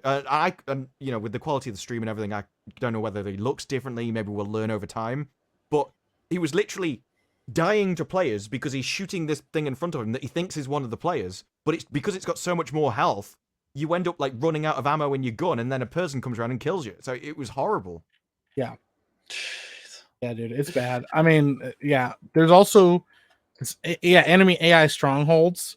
So you can go around and they're like areas that they're just full of AI enemies to defend a location that you and your team can choose to fight them to find it, but they put impressive loot. Alternatively, they can be ignored entirely because AI won't actively pursue you or your squad. You can choose to never interact with them. There are more than human operatives active within the AI or the Al Maza war zone. This is a living, breathing world with a number of AI combatants ready to defend their patch of land, all integrated into the fabric of the world. Yeah. Yeah. So I don't know what that even is supposed to mean. Yeah. Oh, also now vehicles have a gas tank, so you can run out of gas. Good. No. Like, I don't like that. No, because people were getting vehicles in the final circle and just driving around like. Oh idiots. yeah, that's true. That's fair. I liked it at the beginning when I could jump on a vehicle and just drive around like an idiot at the beginning. I'd be okay if the vehicles are just like normal vehicles, but when you've got things like the trucks and they're like armored and you're shooting where the person is and it's not even hitting him, like if you're gonna have that, you should at least make the hit detection work properly and stuff. Yeah. Yep. Shoot out the tires though. That seemed cool. Yeah. Yep, I did hear that. And then we can fight underwater. Yep. Oh. Mm-hmm. Yep. That's a like, thing. Yeah, that's the thing. You just I hate that and everything. That even ruined James Bond for me. Nobody wants underwater fights. So yeah, I mean, it sounds like they're trying to do a lot to change, you know, the way they approach things in Warzone, and I don't really. It doesn't sound that great. I was really excited to just play a revamped Warzone that had better mechanics and things that we have complained about being an issue no longer being an issue or being like addressed. And the fact is, it sounds like they're like, yeah, let's, like Disbrew said, they didn't want to get accused of just, we got rid of your old skins, so here's a new thing. Like, it's, I don't know. Yeah. But I'd rather that argument and have better mechanics and a better engine to run things in than what they did, you know. But Like Jay God said, one of the issues too, like we saw it with Caldera. They dropped Caldera. Nobody liked Caldera, and it never got better. The map is just objectively terrible. Yeah. Yes. Yeah. And like even he was like that. He said it. He's like, it just never really got better. Everybody just started playing Rebirth, and Fortune's Keep is a different map and it has its own like failures or whatever. But I'd rather play that than Caldera any day. Like but the thing is, I don't mind if you make a crap map, but firstly, that map shouldn't last 18 months. And secondly, you shouldn't just keep doubling down and go, oh no, we can fix it. And if you don't like it, tough. Put Verdansk back in. Yes. Install size is not an excuse. Oh, well, people don't want to install. I don't care. If they don't want to play the game, they don't want to play the game. Like, making everyone who is playing your game and is your customer suffer because someone might not be bothered to leave his computer on overnight is not an excuse. Yep. And now they're making the map even bigger this time around as well. Which I absolutely I hate that. I absolutely hate that. And I don't know if this is going to be what I think Jay God was talking about this too, but I think when they were like showing when all the streamers were playing it, I think that the max was 100 players on the game. So if they're going to be cutting back on the players and also make the map bigger, that just sounds terrible to me. Yeah, because I really like the pacing of I like the pacing where it's a little bit of a smaller map with more players, so that you kind of consistently are always have to deal with somebody. I like that. And if they're going to be taking was that, at its best. Yes, when it increased the player count.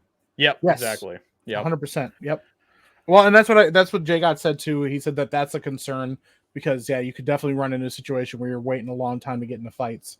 And bigger player counts on Call of Duty is always a better thing because Call of Duty is literally designed around gunfights. Yes. It's designed around speed and quick movement and like quick movements and then like gunfights. Not walking around waiting for somebody, looking around, looting up on the map. It's like, that's why smaller maps work so well because it's like get in, get your loadout, and get ready to start to get fucked over, or fuck somebody else over. And that's how I like when the looting is quicker, more simple, so that you can just kind of loot and get right into the action of fighting other people. That's how I like my battle royale. If they're gonna kind of go more in the direction of, because that's one of my biggest problems with like Apex is that you will loot for like half the game, maybe run into like a team or two, and that's about it. Yeah.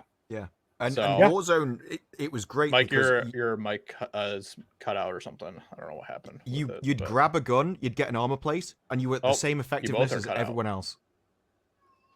That's weird. Well, I'm not cut out. It's you. I hear you. I hear you guys. Hold on a second here. Yeah, it's him. But either way, what made Warzone great was the fact that you could pick up a gun, get an armor plate, and everyone was on a level playing field. Whereas in Apex, you can loot for ages, and someone's just got like a better shield, or maybe you've not found one, and it ruins fights. It makes it all far worse. And it seems like what they're going to do here. Now, I've got to not just find an armor plate, but I've got to find a satchel as well, and a gun, and maybe 5 different grenades, or whatever happens to be OP this week. All 5 different kill streaks. Yeah. No, it's not what the game is. Can you guys hear me? Yeah. Okay. Yeah. All right. You hear us? Yeah, I don't know what happened there. I just completely lost you guys for a second. Well, this is because we could hear you talking, going, we can't hear you. Like, well, we could hear each other. But even with that, Apex works in a way because it's got such a long time to kill that the fights are really dragged out, and they can go on for a long time with lots of abilities and stuff to keep you interested. So getting third-partied in Apex is a problem. The fights are over so quickly in Warzone that you'll meet someone, kill them in a second, and then what? You've got to wait for as long as you have to do in Apex? That's nowhere near as satisfying. No, it's not. No, 100%. I really think that they need to, I don't know, address this. I think, Jay God did say, he's like, I know there's like Activision, like employees watching this, like, so do with it what you will. But the fact is, like, if your top guys that are talking about this game are saying it's not ready, there should be something addressed about that, Yeah. And instead of trying to double down or triple down like they did with Caldera, because Caldera was a bad map. It just is. Like there's no redeeming it. Every time I've gone back to that map, it's just as bad. So it was just a big open field. Boring. Like yeah, exactly. And then the one area that apparently is the worst is the mountain, and apparently all it is just Sniper Alley. You can't do anything there. It's just everybody camps there and shoots each other with sniper rifles, which aren't skillful. They're not interesting. It's not entertaining. Like some people will find it really interesting to like get a headshot, but if you think about the other person's screen, he just walks along and fell over. Like that's not satisfying for that at all. Yeah, I don't think there's a single game. Well, maybe apart from Sniper Elite, which benefits from like sniper rifles or shotguns. I think both shotguns are either OP or trash. Sniper rifles, they don't require any skill. They're used by cowards, and they're not entertaining for the person they fight. I love shotguns. They're my favorite, Disper. How dare you? There's nothing more satisfying to me than running into a room. They'll just all be trash.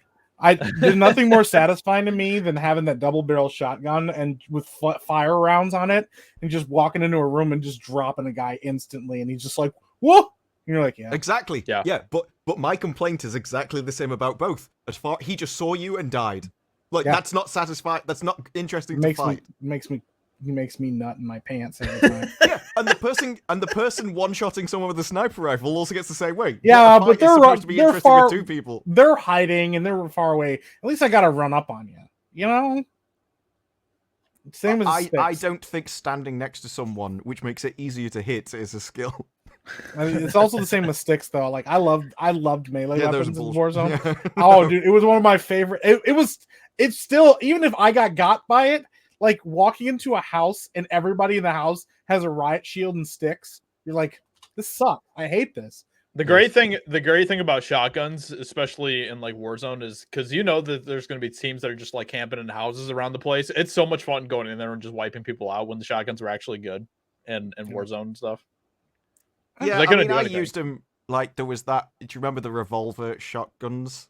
Was it Snake Shot? In Verdansk. I enjoyed those. My issue with all of that kind of stuff is you have to use them or you're dead. That's it. Like, it offers no counterplay. If a shotgun's that OP, everyone has to use that shotgun.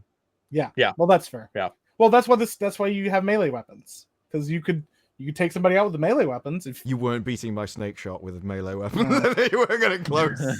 Well, you can always tell when a gun's OP because I burst out laughing every time I kill you because I'm like, that was stupid. We had the M19s or my favorite still to this day were the Psychovs, and they had a .2. It was like a .25 like TTK. It was literally a guy just went prap and a guy died. He was just down instantly, and he's like, "What the fuck am I supposed to do?" Like, there's nothing you can do against those guns. Yeah, but was it the burst Renettis? There used to be something similar as well at one. The burst Renettis. Yeah, you just run up on a guy, just prap, and then it's just done. It just melts. I remember I got pushed by like 3 people with those, and they all fell over, and I was just, I literally, I almost wet myself laughing. Like it was so ridiculous that I won that fight. Yeah. Yeah, I mean, the one thing I don't know what any of this means. I am happy that the multiplayer at least is going to be good. Yes. So, you know, if all else fails, then I hate Warzone 2. At least I still have multiplayer that I can enjoy. So yeah, but I enjoy the multiplayer, but it's never going to grab me long term. Whereas Warzone, I could play Warzone for hours and hours and still be interested because each game is an entirely new game, which feels like you get a different thing. It's like a new piece of entertainment. Multiplayer, each map feels the same every time you play it. Yeah.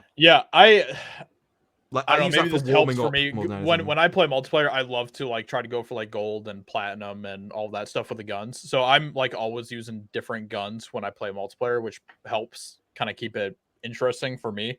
And I tend to max them in level for Warzone and stop. Yeah. Yep, absolutely. Yeah. Hey, I guess we'll see. Yeah, I guess we'll see. Hopefully they'll listen to some of the advice that they're getting from the community and stuff, and make some changes. But it's coming up pretty quick when it needs to come out, so we'll see. Yeah, man. I don't think they can change it. They've got a few months. We know what these betas are like. Everyone's always like, "Oh, it's only a beta. You can't judge it." It literally never changes. Nothing changes from the beta. Mm-hmm. Yeah, it's true. Yeah, it's bad. Think about how the company handle this kind of stuff. Like, if this was an indie developer or something, you would give them a complaint and they would think about it and change it. But they're going to have to gather all of this stuff. Then they're going to have meetings about it. Then they're going to talk about it. Then they're going to, well, we'll have a whiteboard and see how we could change it all. Then they're going to try and code it, which will take far too long because it takes them 18 months to make a map and stuff. They're not going to do anything else at speed. Yeah. They're just, companies this big are so slow to move, even if the... Yeah. Yeah, watching Josiah's cat in the background is amazing. I just saw like a massive shadow start beating something in the background. I was like, whoa. Yeah, she's just having a good old time back there. It's amazing. Like, she's so dumb. She literally just like lays in front of the light and just like stares into it. So the light is just like beaming into her eyes. I don't understand. Yeah, She must get off on it somehow or something. It just must be like she gets like a I high never out want to of it- see of Rings it or of Power something. again. yeah. She's like, I just want to be blind. I just don't want to live here anymore. Yeah, I tire of this universe. Yeah. Well, frickin' frick, man. I Yep. don't know. Rings of Power's awful. She-Hulk is awful. Yeah. I mean, Cobra Kai was good, but I haven't watched now it. Warzone 2 is going to be bad. Yeah, of course you haven't. Yeah. It's on the list. It's on. Yeah, I'm sure. Yeah. Is that your cat? Yep. How I never That heard was her. Stomach's going. She's at up the top. on she's up on my lab now. Just She was like, hanging she was out. talking to me. I don't think I've ever heard your cat on stream though. Really? Yeah. She doesn't meow too often. There you go. She looks so unhappy right now. She's like, hold on. That's why she meowed. Like, what Yeah. are you doing? Oh, Oh man. Yeah, so with that being said, that's probably gonna be it for the stream for today. Yeah. We kind of just chill. talked about what we needed to talk about, so Yeah. Unless And we your wanted cat's to. like, please. Oh wait, didn't you say you had a tier list for us? Oh shoot. You almost forgot the freaking tier list. Yeah, I can't forget the It's tier a list. staple at this point. What do we want to do a Android tier labs. list on? That's a really good question. Well, dude, you know what? I don't know. Something that's going to upset Blabs is probably always good. Dude, can we do a tier list on video game consoles? That's actually not That a would bad take idea. a very long time. Oh, you're going to go through all the history. Okay. How would you even judge that, though? I don't know. I don't know how You'd you have to go judge by that. games. Yeah, And then you're I going to go don't off know. exclusives. if we're gonna go off of games, we know PlayStation's gonna win. So Well, it has to. I'd probably go off of like Or how PC. bangable the console would be too. I like you have every generation. How Then just, it's always just bangable the PC. console. Yeah, the PC. Yeah, I mean, how bangable the console is. You know, like, Yeah, can you, that's true. Like if it was a person, like how like sexy would it be? Yeah. While you're looking that up, real quick, somebody did ask how the House of the Dragon episode 5. Mm. I like House of the Dragon for the most part. It really didn't take them long to really start getting into the incest stuff. They're Yeah. like, you know what? it's You're like, Their it's a entire family. staple of Game of Yeah. Thrones. We got to bring it back. They're like, everybody loves dragons. Everybody loves violence. Everybody loves sex. And everybody loves incest. And you're like, well, I don't think that last one. And they're like, incest. Here it is. They do for live you. in Hollywood, so you know Yeah, that's true. anything's Yeah. possible. Yeah, they're like, Yeah, here you It's go, just man. like when you say something and then you're like, it's just normal. It's happened to your entire life, and they're like, everyone's like, no, that's Yeah. just you. Yeah, can you please not do that? And they're like, incest. There it is. Yeah. And yeah, it was like, hey, uncle. And he's like, hey, what's up? And you're like, oh no. And he's like, yeah, let's Yep. let's This do is it. happening. And she's like, okay, we did it. And he's like, cool. I'm ashamed. I have to go. And you're Yeah. like, yeah. Did you banged your niece? Yeah. It's weird. It's really weird. And It's she's weird. like, you know what I'm gonna do to make Maybe myself they feel got better? it wrong. They were like, and he bangs his knees. And they're like, oh, Yeah. this is Yeah, this bangs is his not what I knees. meant. Yeah, I said he fell I down just and wanted him to banged get a his limp. knees. Yeah, yeah. And they're like, oh, we went in the wrong direction with this one. Yeah. Yeah. We thought you'd been third leg. Yeah, they did it. And They then sure did. Yeah, and then I don't know. I mean, I'm still enjoying the show. yeah, For the most part. yeah. Like, I'm not like crazy about it, but I don't know. It's okay. So My many favorite- people say that. They're like, I really like House of the Dragon. We talk about House of the Dragon, and people are like, "Wait, it's not bad." Yeah, I mean, that's about all I can really say for it though, because I got 2 it's episodes not amazing. in. It's not I'm like, amazing. well, but if I'm not gonna make videos on it, this is so boring. yeah, My favorite part of the episode and it has been the last couple episodes, is whatever his name is, the king, whatever the actor's name is, and everything, because like he started out as kind of like a weak, kind of chill dude or whatever. The last two episodes, every time I don't remember the characters' names anymore. Every time the girl like gets pissy with him and does something, he's like, "Listen, I don't like it either, but it is what it is. Like, you think I wanted to get married? You think I wanted to bang your best friend? You think I wanted to have more kids? Here we are. It is what it is. Get over it." And then like this next episode, he's like, "I heard you banged your uncle." Yeah. And she's like, "I could do what I want with my body." He's like, "Yeah, well now you can't. Now I'm making you get married because you messed up. It's gross and it's not fun. I don't want to do it, but now you have to do it." And I thought, then she's like, "Dad, you can't tell me what to do." And he's like, "I'm the fucking king. Look, the hell I can't. You're getting married to this dude. Go. Get out of my face." I love that because I kind of like it, because at first it kind of seemed like it was going to be like the whole she pouts and gets her way every time she gets mad. And then the king's like, "Okay, I was trying to be nice, but like, I'm not going to be nice anymore. Like, it just is what it is. You're going to get us all screwed. You're going to get everybody killed if you don't stop." So I do appreciate that part of it. Yeah. It's just like, keep your legs closed. Yeah. He's Get like, us all killed. yeah. She's like, well, because she was even like, at one point, she's like, "How about all the men that have mistresses and stuff?" He goes, "Listen, men don't get pregnant. Like, I can go have a bastard child with some random woman and ignore that child's existence. You can't, because everybody sees that you're pregnant." We just call him John. Yeah. Sucks to suck. It is. He's like, "It sucks to suck. It sucks to suck. It is what it is. Stop having sex with your uncle." So We need that on like a gift card. sucks to suck. Stop having sex with your uncle. Yeah. There we are, you know. So I mean, the show's gotten better over time. I do think that I am actually enjoying it a lot more. But I also, it was boring in the beginning. So Yeah. But I think that's the worst thing a show can do. Be boring in the beginning. yeah. No, you're right. You should open up with something and then expand on the characters over time. Because Yes. it's not. I don't even think the first two episodes need. People are like, "Oh, it's setting up." No, setting something up should actually lead to something. Like there should be something there that you're setting up. There's just nothing. Just people at a table talking past each other. Yeah, because in the beginning, because I know some people try to argue, well, Game of Thrones was slow in the beginning. I'm like, Game of Thrones set up a lot in the beginning, but you knew it was going somewhere. And like even the first episode and the intrigue of like finding out that like, okay, here are the players on the board, and even like Ned Stark like starting to figure out like what was going on behind the scenes with some things, and like the different characters, it was all set up in a really good way that was interesting and drew you into it. It was anything but boring. I wouldn't say that anything about Game of Thrones season 1 was boring. It's not even really a defense though. It's like if I go, well, you know, I find carrots are just. If I just ate carrots for the rest of my life, it'd be boring. And so it's like, yeah, but broccoli's terrible as well. Like, well, okay. It's not gonna make me like carrots. Yeah. Now, if your argument is it started off slow but improved, I'd be like, well, okay. Well, then I can wait for it to improve, and then I'd be like, okay, it's good enough now. I'll go and watch it because everyone says it's great. But it's not an excuse for it starting slow. It still shouldn't have started slow in the first place. I absolutely agree. Yeah. Yeah.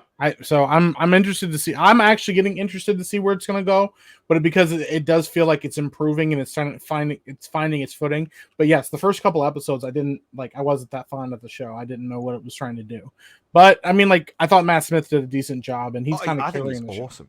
Yeah, yeah. I liked everything he did in the first two episodes. It was just everyone else had a problem with. Yep. That's Yep. fair. Exactly. Yeah. Yep. Yeah.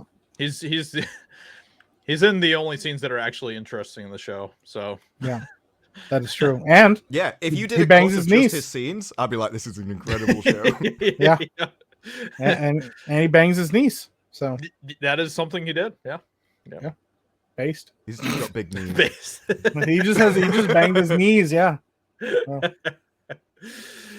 I mean, yeah, I do like the kind of the conflict that created, because it showed that he knows that his brother is too weak to actually do anything to stop Oh yeah, him, because well, I do love that he got like brought before the king, and the king was like just started kicking the shit out of him. He's like, "Bang my daughter," and he's like, "You banged your niece. It's gross, bro." And he's like, I don't know what to say, man." And he's like, "It's gross." Like, yeah, I don't know what else to say to you either. Like, get out. Yeah. So Yep. I don't know. Yep. Yeah. you have this tier list? I have a few different tier lists that we can kind of decide what we want to do here. So Which we one can either of do those blabs the most? we can either do an MCU male character tier list, Oh, or we could do a Lord of the Rings characters tier list, Okay. or we could do a Call of Duty game tier list. I feel like if we do the Call of Duty game tier list, we need Mazza here. Oh my gosh. Well, you could do a chat poll. Yeah. Chat. Yeah. What do you want to see? Make a chat poll. Let the chat ride the poll. All right. Let me make it. Which tier list should we do? And then give them 30 seconds to decide. Yeah. Yeah. Hurry up. Somebody said Call of Duty.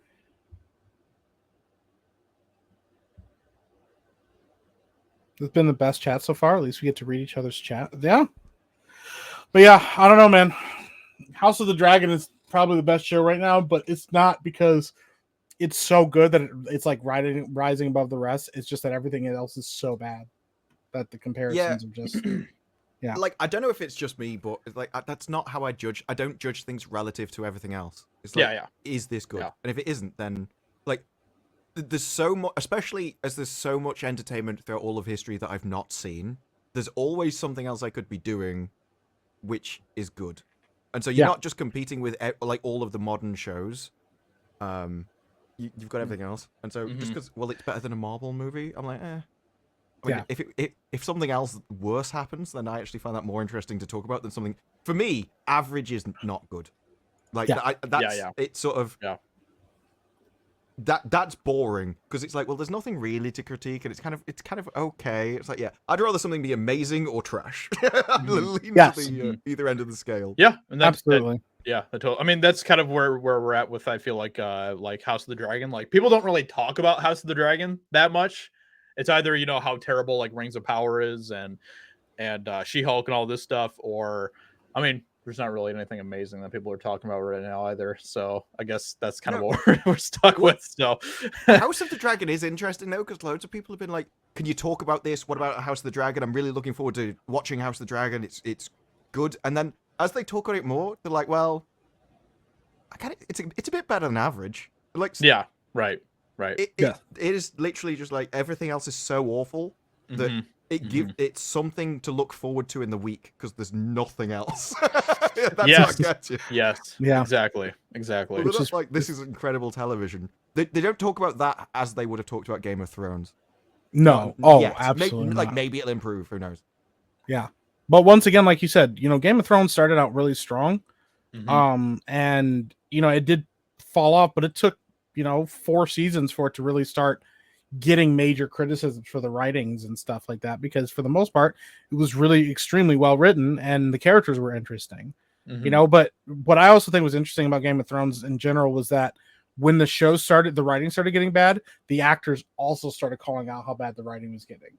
Like different actors were like, I really didn't like the direction they were heading with my character, or oh man, I really wish they wouldn't have done this, or what's his name, the guy that was Daenerys's like protector, he had like a whole nother storyline that he was supposed to go with in a different story arc, and they cut that whole story arc out. And he was like, I signed up for this character for that story arc and that payoff, and you guys decided not to use it.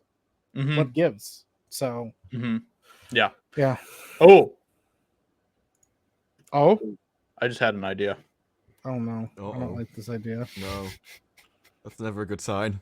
Yeah, I don't like this at all. It's like when people walk up to you and go, "I've had a thought." It's like, "Oh, first time." Yeah. Or when people tell you, "Trust me," just trust me. Yes. Never do a speech in front of a group of people that all want to overturn the ruler of your island, and you go, "Trust me, folks." Yeah. Exactly. Oh, well, as he said it, I have no other choice. Yeah. All right, let me see if I can actually find one here. Keep talking. Better if I can do it. Wow, just keep ranting at me about things. I watched one 5-minute scene of that show. I was horrified. They cut the man's penis off. You talking about the House of the Dragon or no? That's Game of Thrones. Reek. Remember? Yeah, Reek. Yeah. Oh yeah. Yep. He's like, hey, you don't have a penis anymore, and you're like, oh, it's gone. Eating a sausage. Yep, dude, that was pretty bad. I wanted to feel bad, but like everybody hated that character, and they tried to do like the redeeming thing in the end, and he just like died. He just died like a bitch. Yeah. Night King's like, nah, I'm good, bro. And you're like, oh, wow, he didn't even get a redemption arc. He just died. The reason why I didn't like him, it wasn't because of even what he did. It was how easily he was convinced to do it. He'd been living with these people, treated like family all the time, and he just goes up to his dad, and his dad, like, shames him, and then he's like, yeah, okay, I'll go and murder them all. It's like, it was so stupid a plot point. Oh, no, I don't like that at all. Like, these people have brought and raised you, and you should be loyal to them, and you're just like, oh, but my dad told me to, and so you just go and do it. No, I think that's a terrible characterization. I agree. Yeah. Yeah. All right. So we're going. By the way, real quick, I did not know this. So apparently, I just saw this in the chat. J.J. Abrams was supposed to be doing a Constantine series for HBO Max, and they just canceled it. Really? So even J.J. Abrams can't even make shows anymore. Who was going to be Constantine? I'm not sure. Because I really liked the last Constantine series. Yeah, Matt Ryan. Yeah. Yeah, he was awesome, and then he went into what was it, Legends of Tomorrow? And I think it was by far the best thing about that show. I really liked him in that show. The rest of the show was really weak, but his I don't know. He was like Matt Smith. The scenes he was in I liked. Yeah, that's what I heard. Apparently they were going to recast him, but I don't know who they were going to cast for it. But yeah, they were going to recast him. That's what everybody else was saying, because they said he's perfect. But yesterday they did announce that they are doing a sequel to Keanu Reeves' Constantine movie. Oh wow, I'd take that as well. But if we get Keanu back, oh yeah, he's coming back. Like that's what they canceled J.J. Abrams' series and then said we're bringing Keanu Reeves back instead. So it's been 20 years since he's had that. That movie came out in 2005, so not quite 20 years, but yeah. The Matrix proved he will go back to movies which are trash. Like That's true. He no longer has that bar of, like Tom Cruise. If he's in a movie, you're like, this is probably going to be good because he does good movies. Like Keanu doesn't have that anymore. Yeah, yeah, that's true. Yeah, he's been in some bad movies recently too, but like he also did John Wick, so like he's been getting a pass because of John Wick for a hot minute. But it'll be interesting to see him come back as Constantine. I haven't seen the first movie. I've only seen parts of it. So. Oh, it's good. Oh my god. Okay. Wow. Most of these like animations. These are Disney's animated films. Yeah. It's a great time to do it. This is all little. He's like, Little this Mermaid. is all bad. Little Mermaid being well, out. I don't know most the trailer of them. for it and everything else. That's Just right. what do you, story? You just gotta guess. Have you not seen any of this, bro? The ones that were around when I was a kid, I will have seen. So like Aladdin, I know, Toy Story, The Little Mermaid. Okay, yeah, I know the old ones, Tarzan. Right. Yeah, there's like some of these that I haven't even seen, to be honest. That's fair. Like, I will say, I didn't even know Home on some the of these existed. Range. Like the Great Mouse Detective. What on earth? dude, you haven't seen the Great Mouse Detective? Of course I haven't. No, I've never even heard of that. It's Sherlock Holmes as a mouse. It's pretty incredible, and it's actually pretty based. Like, yeah, it's pretty good. The Queen was a mouse in it. You scrolled up and I scrolled down on my screen. Like, what's funny is like literally it's a parallel universe where like mice have their own like government system. They have their own mouse queen, but like the actual queen exists, and like Sherlock Holmes. Hitchhiker's Guide to the Galaxy, where it turns out that mice are actually experimenting on us. I thought that was awesome. Yeah, it's pretty great. All right, well, let's start at the top and we'll just work our way. Milan. S tier. Never seen it. Well, there you go. I'm going to be saying that a lot. But also, like, if I don't respond, I've never seen it. It had Eddie Murphy in it as a good. dragon. Pretty good. Pretty good. Yeah. S tier. Aladdin. I liked Aladdin. Yeah. S tier? Really? It's got Robin fucking Williams in it. What are you talking about? S tier like a question. I give it like an A. I don't know if I give any of these an S, to be honest. I give them like A at best, probably. See, because you've kicked off like S tier being Mulan, and I've not seen it, so I can't compare. So that's okay. I don't know what other things it's fighting against. It got S. Mulan isn't getting any pushback because like Josiah didn't fight me, and you haven't seen it, so it got S tier because there was nobody to argue with it. Like so. I would compare I'd say Toy Story's S. So that would be my benchmark. Yes. Would you say Toy Story is better than Aladdin? Yes. Absolutely. Okay, that's fine. A is for Aladdin. That's fine. But yeah, Toy Story is definitely S tier. Chicken Little is like F. Yeah, it's about a fucking chicken. And I was like, All right, Meet the Robinsons is actually a pretty good movie. that movie's pretty based. I actually Yeah. really like that movie. Disprue probably hasn't seen it.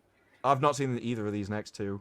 I'm waiting until you get to the Little Mermaid. I'd give it like a B, probably. Yeah, I'd give it a B. It's not perfect, but it's pretty good. Emperor's New Groove is like freaking awesome. That movie is it's hilarious. Yeah, it's have you seen Emperor's New Groove, Disbrew? No. Is it a play on the Emperor's New Clothes?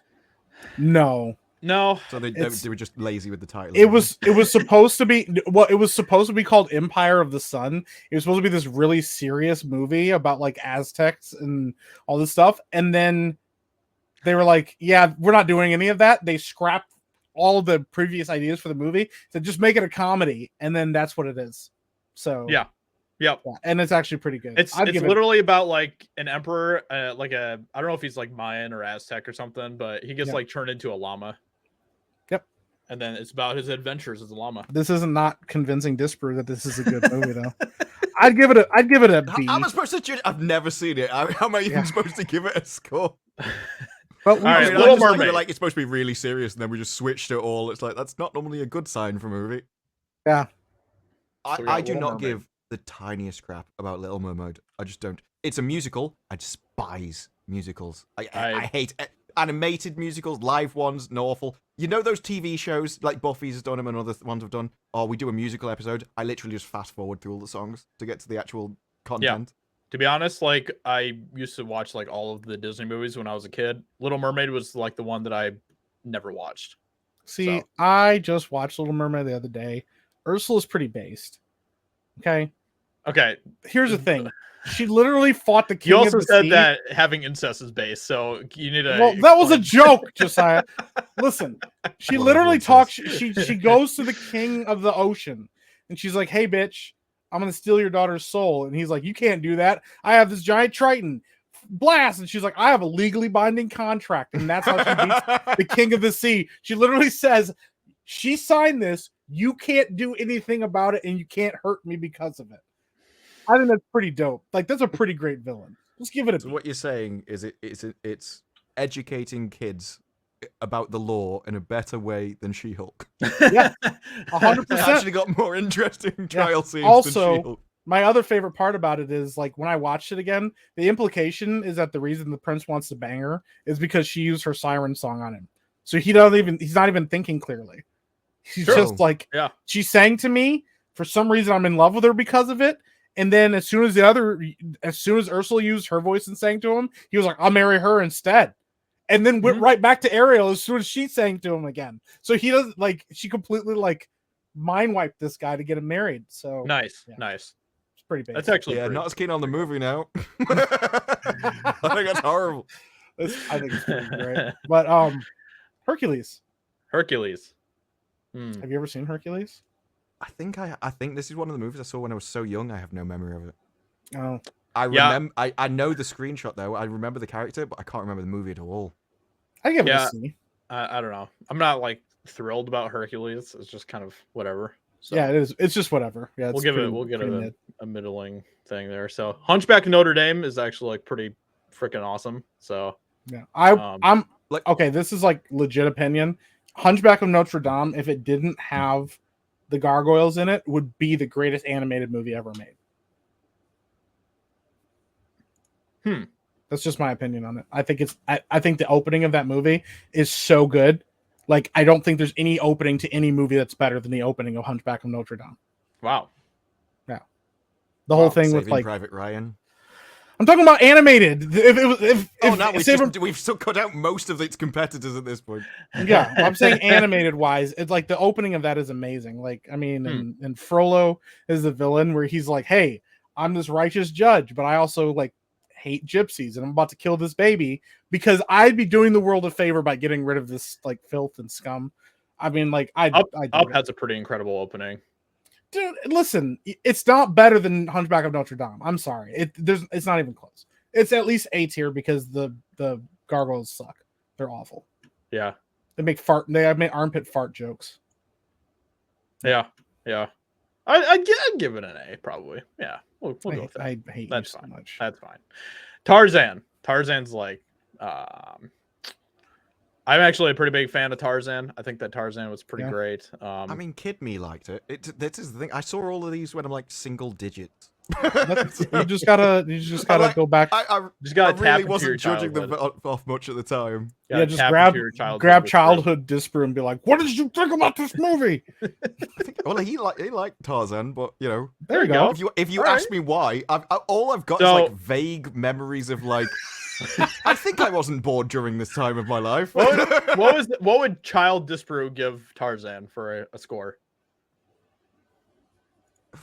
Well, the thing is, even compared, it's better than the Little Mermaid for him. I'd give it a Nice. B. What's in the A tiers? I can't see the A tiers. Aladdin and Hunchback. Oh, he didn't like it. I probably would have B. Yeah, it's not better than Aladdin, All right. but it's better than the Mermaid. If that's what There we Child Disparu. I like how would Child then- Disparu is a separate entity Yeah. now. He's like, "Oh yeah, he would have liked that." I'm like trying to judge off vague memories of kind of emotions that I felt at the time. It's like It's like Gollum and Smeagol. Just like Yeah, probably wouldn't have even give it a score, so it's got to do it relative to We other don't things. like Child it. Disparu, what would you give it? I'd give it a B. Frozen? Frozen, not that great. Yeah, Never I'd give seen it an F. Heard the songs. It's Annoyed terrible. me. Atlantis, I give Atlantis it is like criminally underrated, but also it's also not. It's kind I of don't know. stupid. It's kind of It has its moments that are cool, but overall, I'd give it like a D. yeah. Let's I go. don't Let's like give that it it a reminds D. me of Stargate. Yeah, That's fair. Yeah, that's Yeah. true. That absolutely looks like Stargate. Dude, Treasure Planet. Treasure Planet is like S. Not gonna lie. I would say it's an A, just because, like, I mean, it's good, but the annoying robot kind of ruined it for me. Stargate Yeah, but it has a Atlantis cat might girl have the in it. same thing. It does have a cat girl in it. That does, you know what? And she's fine. Yeah. Yeah, I S tier. used to have a huge crush on her. So let's give As it for a as F. for Snake, as for Yeah. I'd slip her the snake. Alien cat girls, man. S tier. They'll get you every time. Every time. Brother Bear. I think I watched it one time or something. I'd give it an F. Yeah. Beauty and the Nobody Beast remembers S. They're like I'm not S gonna tier. even let. Yeah, there's not gonna be any Disparu debate ruined about it. that. You're not gonna let Disparu have an opinion. Nope. Not What about Kid Disparu? What does he think? Nah. He was not a fan. Oh, Musicals. Oh yeah, the musical thing. Yeah. Oh, Yeah. it wasn't just it's like the whole idea of it. No. yeah, but the Beast Oh, was I'm a so really awesome. attractive person punching underneath my weight. Like, Yeah, but the Beast was pretty dope, though. well, I just wanted. What as was he old as rich? time. Yeah, he was very rich. Well, It's so iconic. that explains the why songs, she went. the songs just move you every time. It's amazing. It's fantastic. I've heard horrific things about Be Pocahontas. Our I've never seen the thing. guest. The story seems dodgy. Pocahontas. Yeah. Pocahontas. I Pocahontas. would say- What are we poking? Yeah. I'd give it like a C, maybe. I'd go like a C. Yeah, I mean, I'm not gonna try to. Let's give it a defend D. all. Let's give it a D.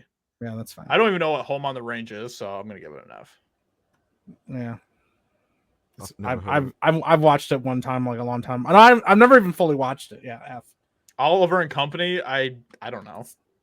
I'd give it a C. It's basically. Yeah, I mean, I thought it was pretty good. I give it an F, so we'll give it a D. There we go. That's fine. Fantasia. A. Yeah, I Me thought Fantasia was one of like the creepiest things he'd ever seen. I The actually whole despise singing, controlling things. Fantasia. Like, what? I What? despised Fantasia as a child. Are you kidding me? No, I hated it. Why? It was just boring to me. I didn't understand it. It was just like music, and I hated it. So Wow. yeah, So, C. yeah, we'll give it a C. I'm fine. It's better than the Little Mermaid. Okay, yeah, then we'll give it a B. We'll put it in the front of the Little Mermaid. It's almost We're the coming up B with tier. new rules now, folks. Yeah. You've got to rank them inside each tier. Oh man. Black Cauldron. Never heard of it. Yeah, I've watched it like one time, I think, and it was weird. Yeah, Fox and the Hound is actually pretty great. Yeah, I'd give it a B. It's, yeah. Yeah. I have Yeah. fond memories of Fox and the Hound because once I was deathly ill because of food poisoning from a Chinese restaurant. And so my grandmother yeah. brought over Fox and the Hound for me to watch, and it really helped a lot. She also brought over crackers and peanut butter, and that was a great thing, too. Those Chinese will So. kill you, man. Yeah. So B tier. Yeah, we'll give it a B. Yeah. Yeah. Zootopia. I actually like Zootopia because they thought that they were being super progressive, but the message is actually the system is broken, and the attempts to like she basically like Judy Hopps gets red pilled and realizes the entire system is broken. It's like accidentally based. Yeah, that's generally the way they do it. Yeah, because like literally they thought that, like, no, that's horrible. Yeah, they're like trying to push like oh, everybody can live together in harmony, and literally the system says, oh, these predators are dangerous. These they should be like separated from society, and we shouldn't be around them. But it's like all the government's doing. So yeah, I'd give it a C too. Yeah, let's give it a C. It's accidentally based, and that's funny to me. Yeah. Aristocats. I want to give it an A just because people get upset about that Chinese cat, but that Chinese cat's pretty dope. Yeah, it is. It is. My daughter likes Aristocats, so we'll give it an A. Disbury said nothing. I gotta find this. I gotta no find this. What it is? Okay, I just gotta find this because I gotta just like. Ooh, the Rescuers! Oh my gosh, I used to love the Rescuers as a child. Reminds me of Australia. Just kind of want to put it as an F just to annoy you. Like I'm down with that. I'm down with that. Yeah. Real quick, I just gotta if you could share my screen for a second, Josiah. It's not popping up for me. I just did it. I'll be really quick, but this is one of my favorite things ever. There's no sound. If there's meant to be sound. They got so upset about that like they're like cancel this movie. Yeah. Yep. Yeah. I think it's funny. I think Chinese caricatures are always a good time. So does Lenny Henry. Great Mouse Detective. I give it an A. Oh, we got to put it back up there now. We can't even see it. Oh, I messed it all up. There we go. Boom. Yeah, Great Mouse Detective is an A for sure. Yeah, for sure. Radigan is like one of the best villains ever. Oh my gosh, terrifying. Yeah, scared me as a child. He's a rat that basically wants to be a cultured, like, sophisticated gentleman, but he's a rat. Yeah. And anytime anybody calls him a rat, he kills them. So at the end of the movie, he digresses very quickly. He just becomes a feral rat by the end of the movie. Yeah. All right, Sleeping Beauty. Okay, I want to give. I can argue for this. Firstly, you've got one woman being jealous of another woman's beauty. Then you annoyed what's-his-face out of Game of Thrones, who said you can't make things about that because it's just stereotypes about small people and that's disgusting. And then you've got the third triggering point about she's unconscious and he still kisses her. You've got 3 different things which really trigger Twitter all in the same movie. That's true. Yeah. That's true. But then you also have Maleficent, who is like the best villain in Disney movies. One of the best. Yeah. Mistress of Evil. And she's like... I watched that movie. That was trash. No, her movie's garbage. But like her in that in Sleeping Beauty, she's like, you didn't invite me to a birthday party? Your daughter dies. That's it. Like, fuck that bitch. She's gonna die. And they're like, wait, what? No. She just sleeps for a really long time. And then not only that, but to justify her killing a child, trying to kill a child, she becomes a giant dragon at the end of the movie.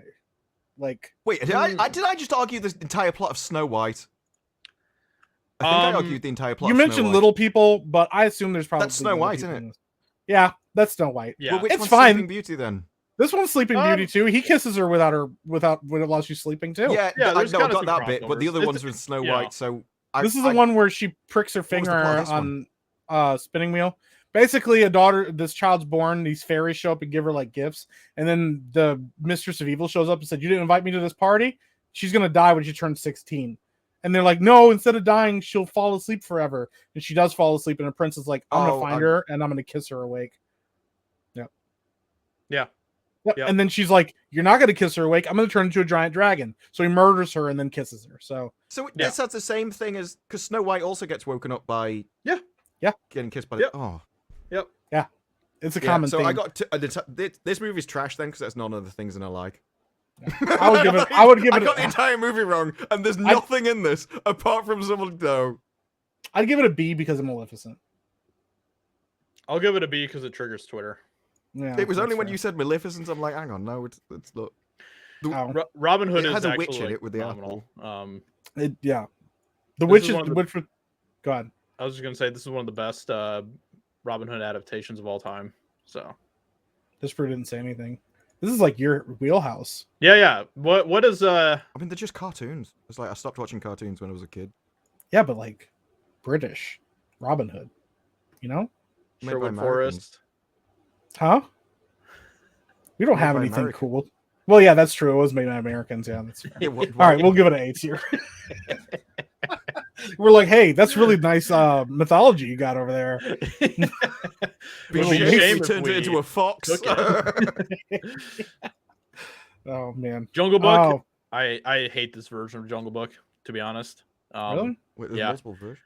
Oh, yeah. I like there's a lot of different versions. There's a different lot of movies versions of Jungle Book. Jungle Book. I mean, there's like 5 or 6. I don't even know which one I've seen then.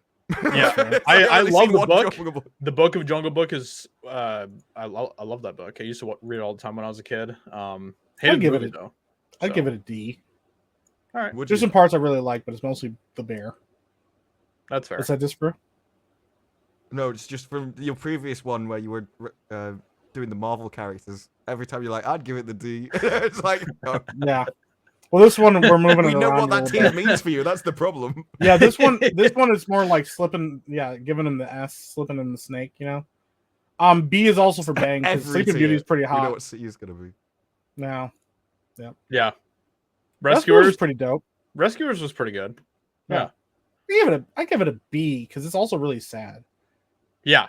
It's like about an orphan. And everybody's like, "No, who would want you? Slave labor." It's kind of a dark film. Yeah, they like literally this lady adopts an orphan and make her do slave labor to mine these diamonds out of a cove for her. Oh, S tier. Yeah. Sword in the Star Stone. Empire is based off that. Ooh, Yeah, this this is is true. another Disparu territory film right here. So, King Arthur, man. Yeah. Yeah.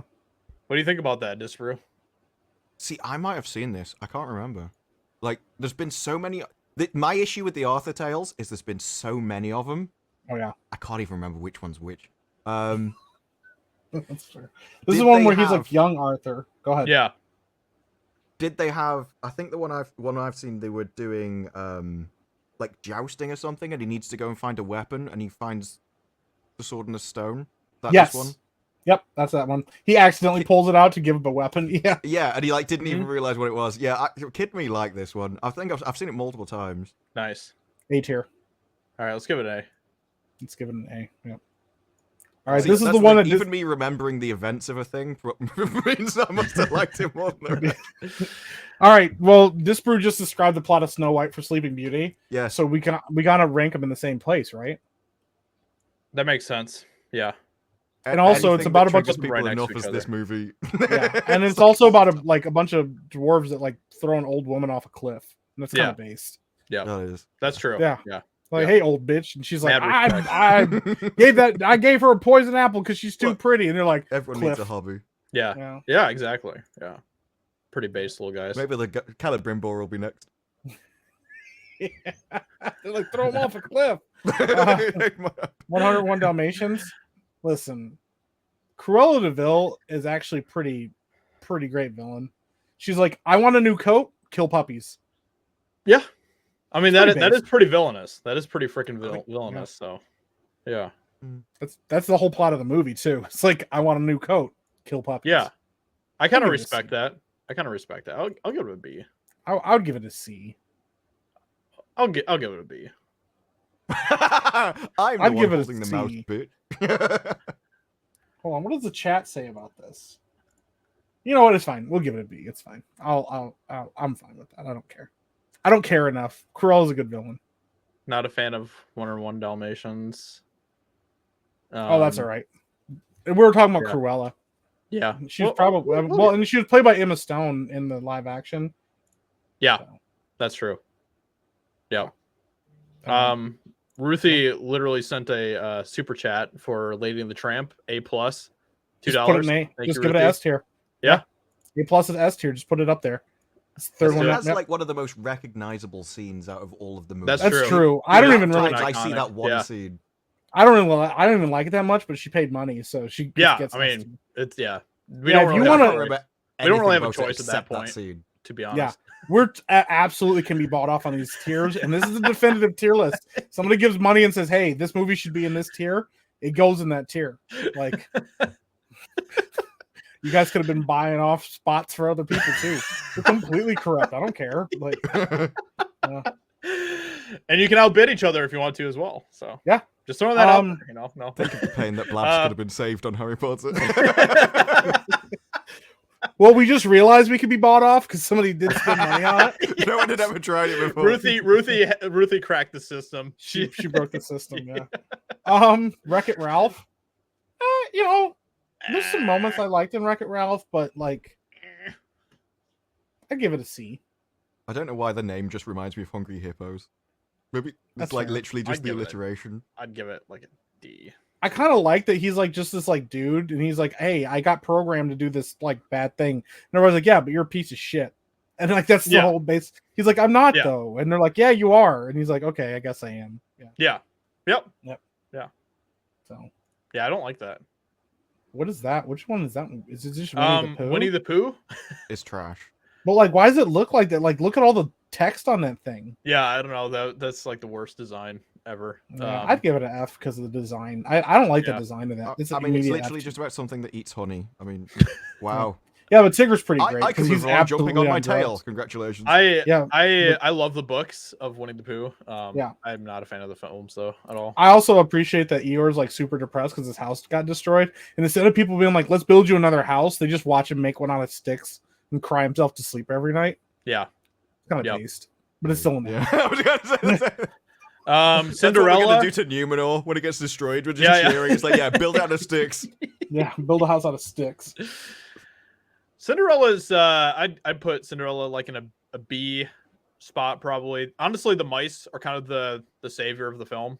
Yeah, Gus and the cat's name is literally Lucifer. I mean, yeah, that's pretty great. That's pretty great. B. Yeah, we'll give it a B. Yeah. About a guy who can't recognize a woman's face. He only knows her feet.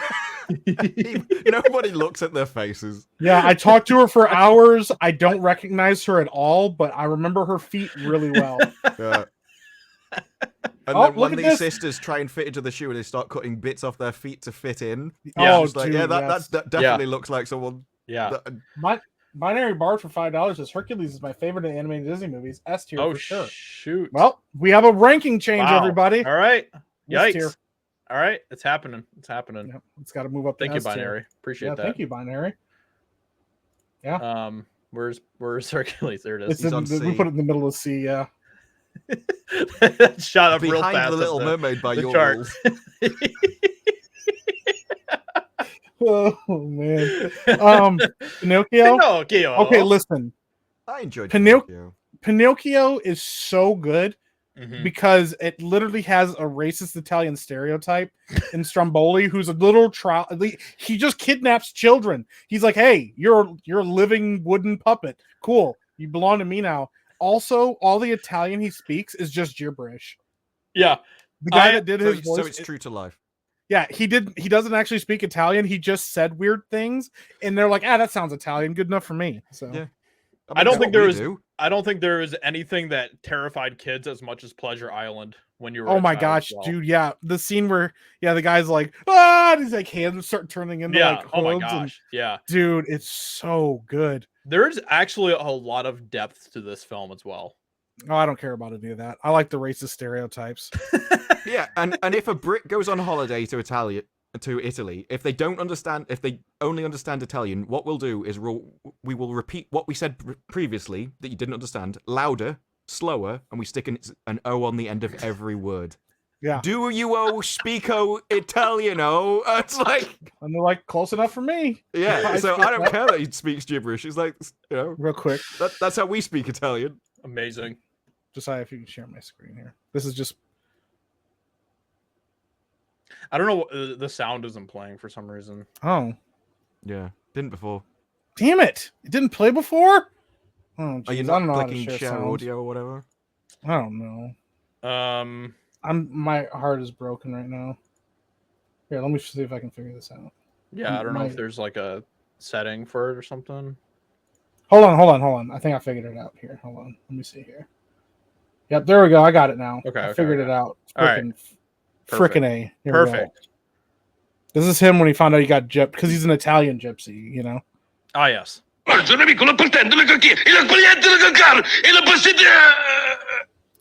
He's not saying anything. He just was like, that sounds Italian. And they're like, you know what? Let's go for it. And then he throws a child in a cage, and when the child says, let me go, he threatens to beat him.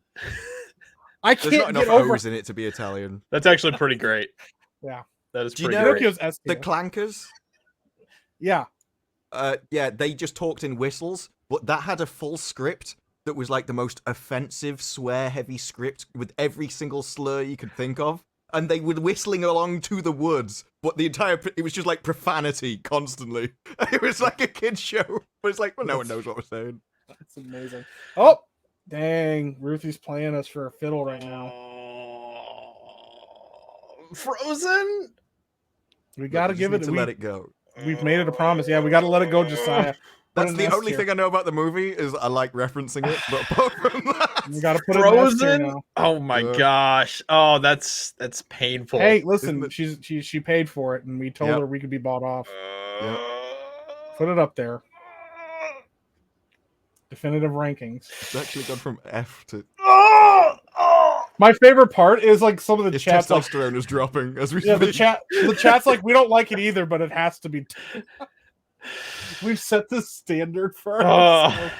What have Bambi? we done? What have we done? Normally I'd give Bambi an F, but the fact Yeah, is, fuck like, those deer. yeah, but when his Yeah. mom dies, it's pretty great. So I'd Ah, give it a is. D. fuck him. No, It's D for hilarious. dead. D for dead. Come on. Okay. Because he's like, hey, mom, where are you at? And blam! And you're like, Actually, the fact that his mom died was actually like pretty great. I love that Yep. part. It's my favorite scene. Everyone else was crying when they were kids, you know, about all of I- that. I and thought it was was pretty like, cool. yes, let's Yeah. go. Hunter, Peter- kill them all. Wipe them out. Wipe out the deer.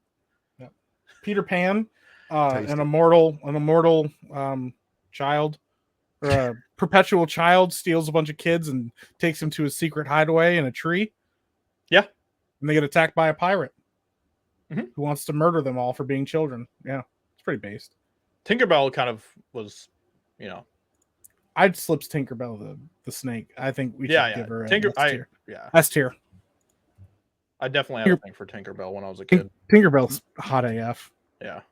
Yeah. She got some nice, you know, she shows a lot of thigh, which is kind A of nice. lot of leg, dude. Like Yeah. a lot of leg. It's kind of hard to Yeah. dispute that. Yeah, there's nothing to be said about it, you know. Dumbo, D for Dumbo, I'd say. I Yeah, but they like get- Dumbo. Dumbo's You not like bad. Dumbo? They also had those Yeah. crows. Okay, all right. Where would you put it, Disreal? Because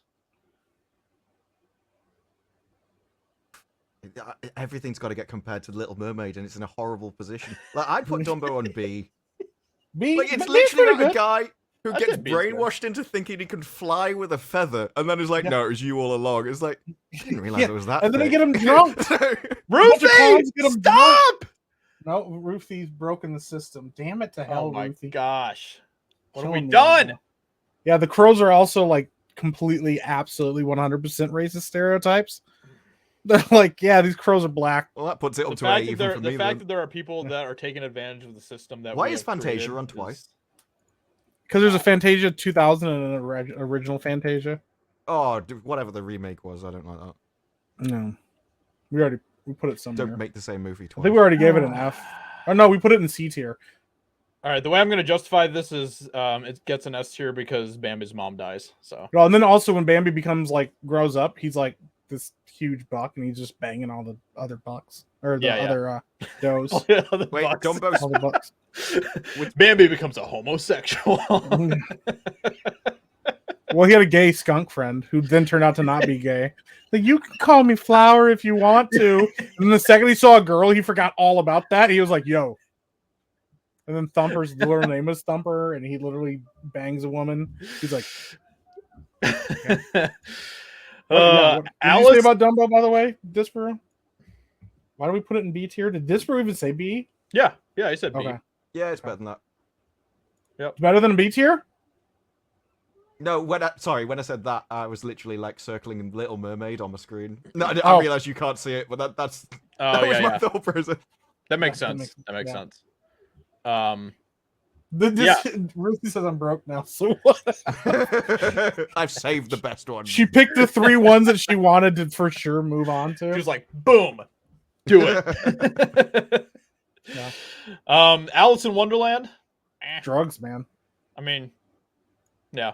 It's kind of an entertaining film. C is for crack. Yeah. Yeah. Fantasia, like a D. I'd give it a D.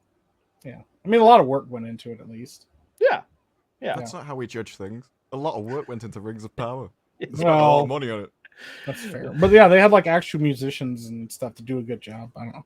Ichabod and Mr. Toad gets his head chopped off at the end. It's pretty base. D. Yeah, I actually enjoyed this film a lot as a. I don't remember this movie at all. Really? Yeah, It's I'd give it a pretty C good. tier. I wouldn't give it a. I wouldn't give it an A. It's not better than Robin Hood. He What keeps are you promoting doing? it every time. You're like, no. I give it a C for cut off. I give it like a B. How do we? Okay, just keep in the back of the B's. You know? Because, yeah, I mean, there's some pretty great. There's like a headless horseman and all that stuff. You know, it's Yeah, that's pretty. fair. It's pretty dope. Big Hero 6. I actually like Big Hero 6. Big I thought it Hero was 6 cool. is actually pretty good. Yeah. Yeah, I give it a B. B But for ahead big. of Ichabod and Mr. Toad. Actually, no, Mr. Toad was pretty based. Never mind. Yeah. Like stole a car and just like you fuck the system, you know. Yeah, exactly. Well, that's not. Oh well. Footloose and Fancy Free. That was Hated like a anthology. I loved it because Donald Duck tries to kill a cow with an axe, and I was all for that, dude. It's like one of my favorite things. Yeah. Yeah. Was the cow goofy? No. Goofy's in the house with him. They're like poor and they're like starving to death, and they have a pet cow, and then Donald tries to kill the cow and eat it, and they won't let him. To be honest, I don't remember much about this. That's fair. So we'll give it a C That's for chopping cow with axe. Yeah, there we go. That's a good one. Yeah. Tangled's pretty good. I like Tangled. Tangle is actually pretty good. Yeah. Yeah. You Mother know, it's kind of- Gaslight. Yeah. Yeah. Yeah. Honestly, I thought that, starting off kind of their new slate of kind of Disney princesses, I thought that Tangled was kind of a good start because it kind of had a nice balance of, kind of some of the classic feel to the Disney princess movies, but also kind of doing some new things with it. And I thought it was pretty good. So Absolutely. Yeah. Yep. Tangled. Yep. then they went off the rails, but Princess and the Frog. Hey, listen, we have to give it an S tier because That's true. representation matters. Exactly. Black Princess, S S automatically. tier. Yeah. Nailed it. Boom. Doesn't matter. Lion King, F. It's the worst. But a What? bunch of lions. I'm just kidding. I It's mean, S tier. It's S tier. There is incest. There's a lot of incest. So- Hamlet. So S that kind tier. of, that kind of puts in the S for incest. This proves like I can't stand these tier lists anymore. I gotta go. Bolt is incredible. I think it's good. I wouldn't say incredible. I mean, I like Bolt. I think it is one of the best animated movies of all time. I don't think you think that. And I don't think you think that at all. the thing I'm confused about is why is Toy Story on this list? Like of all these other Disney things, but it's literally the only Pixar movie that's on the list. Yeah, they just put it in there. I would give Bolt a B or a C. I would give Bolt an S, so we'll give it an A. I don't like that. Literally, the end of the movie makes me just like get emotional every time I watch it. It's so good Fine. because he like leaves his his friend and stuff, and then he comes back and she's like, "Bolt, you came back," and he helps her out of the burning building, and it's just like, it's so good. Yeah, I guess. It's pretty great. Whatever you say, man. Lilo and Stitch is an S. Oh yeah, Lilo and Stitch is S tier. It's freaking awesome. About a Freaking freaking alien that tries to invade Earth and like destroy it, and then Yeah. decides not to. Yeah. Yep. Yep. That's great. Yep. Moana? You don't like Moana. No, I don't. I love Moana. I give Moana like a C probably. I'd give it an A, so we just probably put it in B. I really like Moana a lot. I actually had a really good time with it. So Moana. Yeah. There we go. There we go. This There's is our the definitive list, definitive. completely and utterly unbiased. There is This is it, guys. This is it. Like absolutely 100% unbiased list right now by Yep. the experts. Yep. And we were totally not bought and paid for. Or You couldn't buy us off No. if you wanted to. Nope. No. Yep. This is how we do things. Yeah. This is Literally with, the only people in the universe that don't have a price. this was Yeah. literally made with nothing but integrity and Yep. honesty. And Disparu had a massive amount of input because he remembers all these movies. Like he knows more about Disney than anybody. Yep. Certainly didn't watch them when I was like 6, like about 30 years ago. Now I can rank them all accurately. Child Disparu, thank you for your input. We appreciate it. We'll summon you once again someday, I'm sure. So thank you. Yeah. Come down from an asteroid. I have to find a star constellation to get here. So I think that's pretty good. I like it. Yeah, I'm pretty happy with it. Yeah. I still hate Frozen being up there in A. Or in well, we can't do anything about that. We're unbiased. That's true. Set there by the gods. Yeah. That's true. Yeah, it's a fixed point in time. Cannot be changed. So there we go, everyone. Thank you so much for participating. And Ruthie, I thought you said you were broke. Yes. Ruthie, what are you doing? I thought we said you were broke. You realize that literally everything I judged, that entire thing, was all based around, is it better or worse than The Little Mermaid? Yeah, it's that whole argument is now falling apart because there it is. The definitive list. It's All right. We need to stop before people start manipulating this. Well, now I kind of want somebody to start putting things down the list too. Somehow Black Ops 2 starts appearing on there. That's it. With that being said, thank you so much, everyone. We appreciate you all. And we will be back again next week. Make sure that you go check out Disparu and Mike. Mike does have a YouTube channel now, by the way. I do. I just don't promote it because I haven't posted on it in almost 2 weeks. Starting to turn into a Ben situation over here. Yeah, Mike. it is a little bit. Yeah. Yikes. He made one ASMR video. And then he just disappeared. He just left us. When the world needed him most, he disappeared. Yeah, we don't know what happened to Ben. We don't know where he is. No clue. He literally just disappeared. So who knows? Maybe he'll show up again. He's just like 24/7 rewatching Rings of Power. Like, this is amazing. I've seen it 20 times.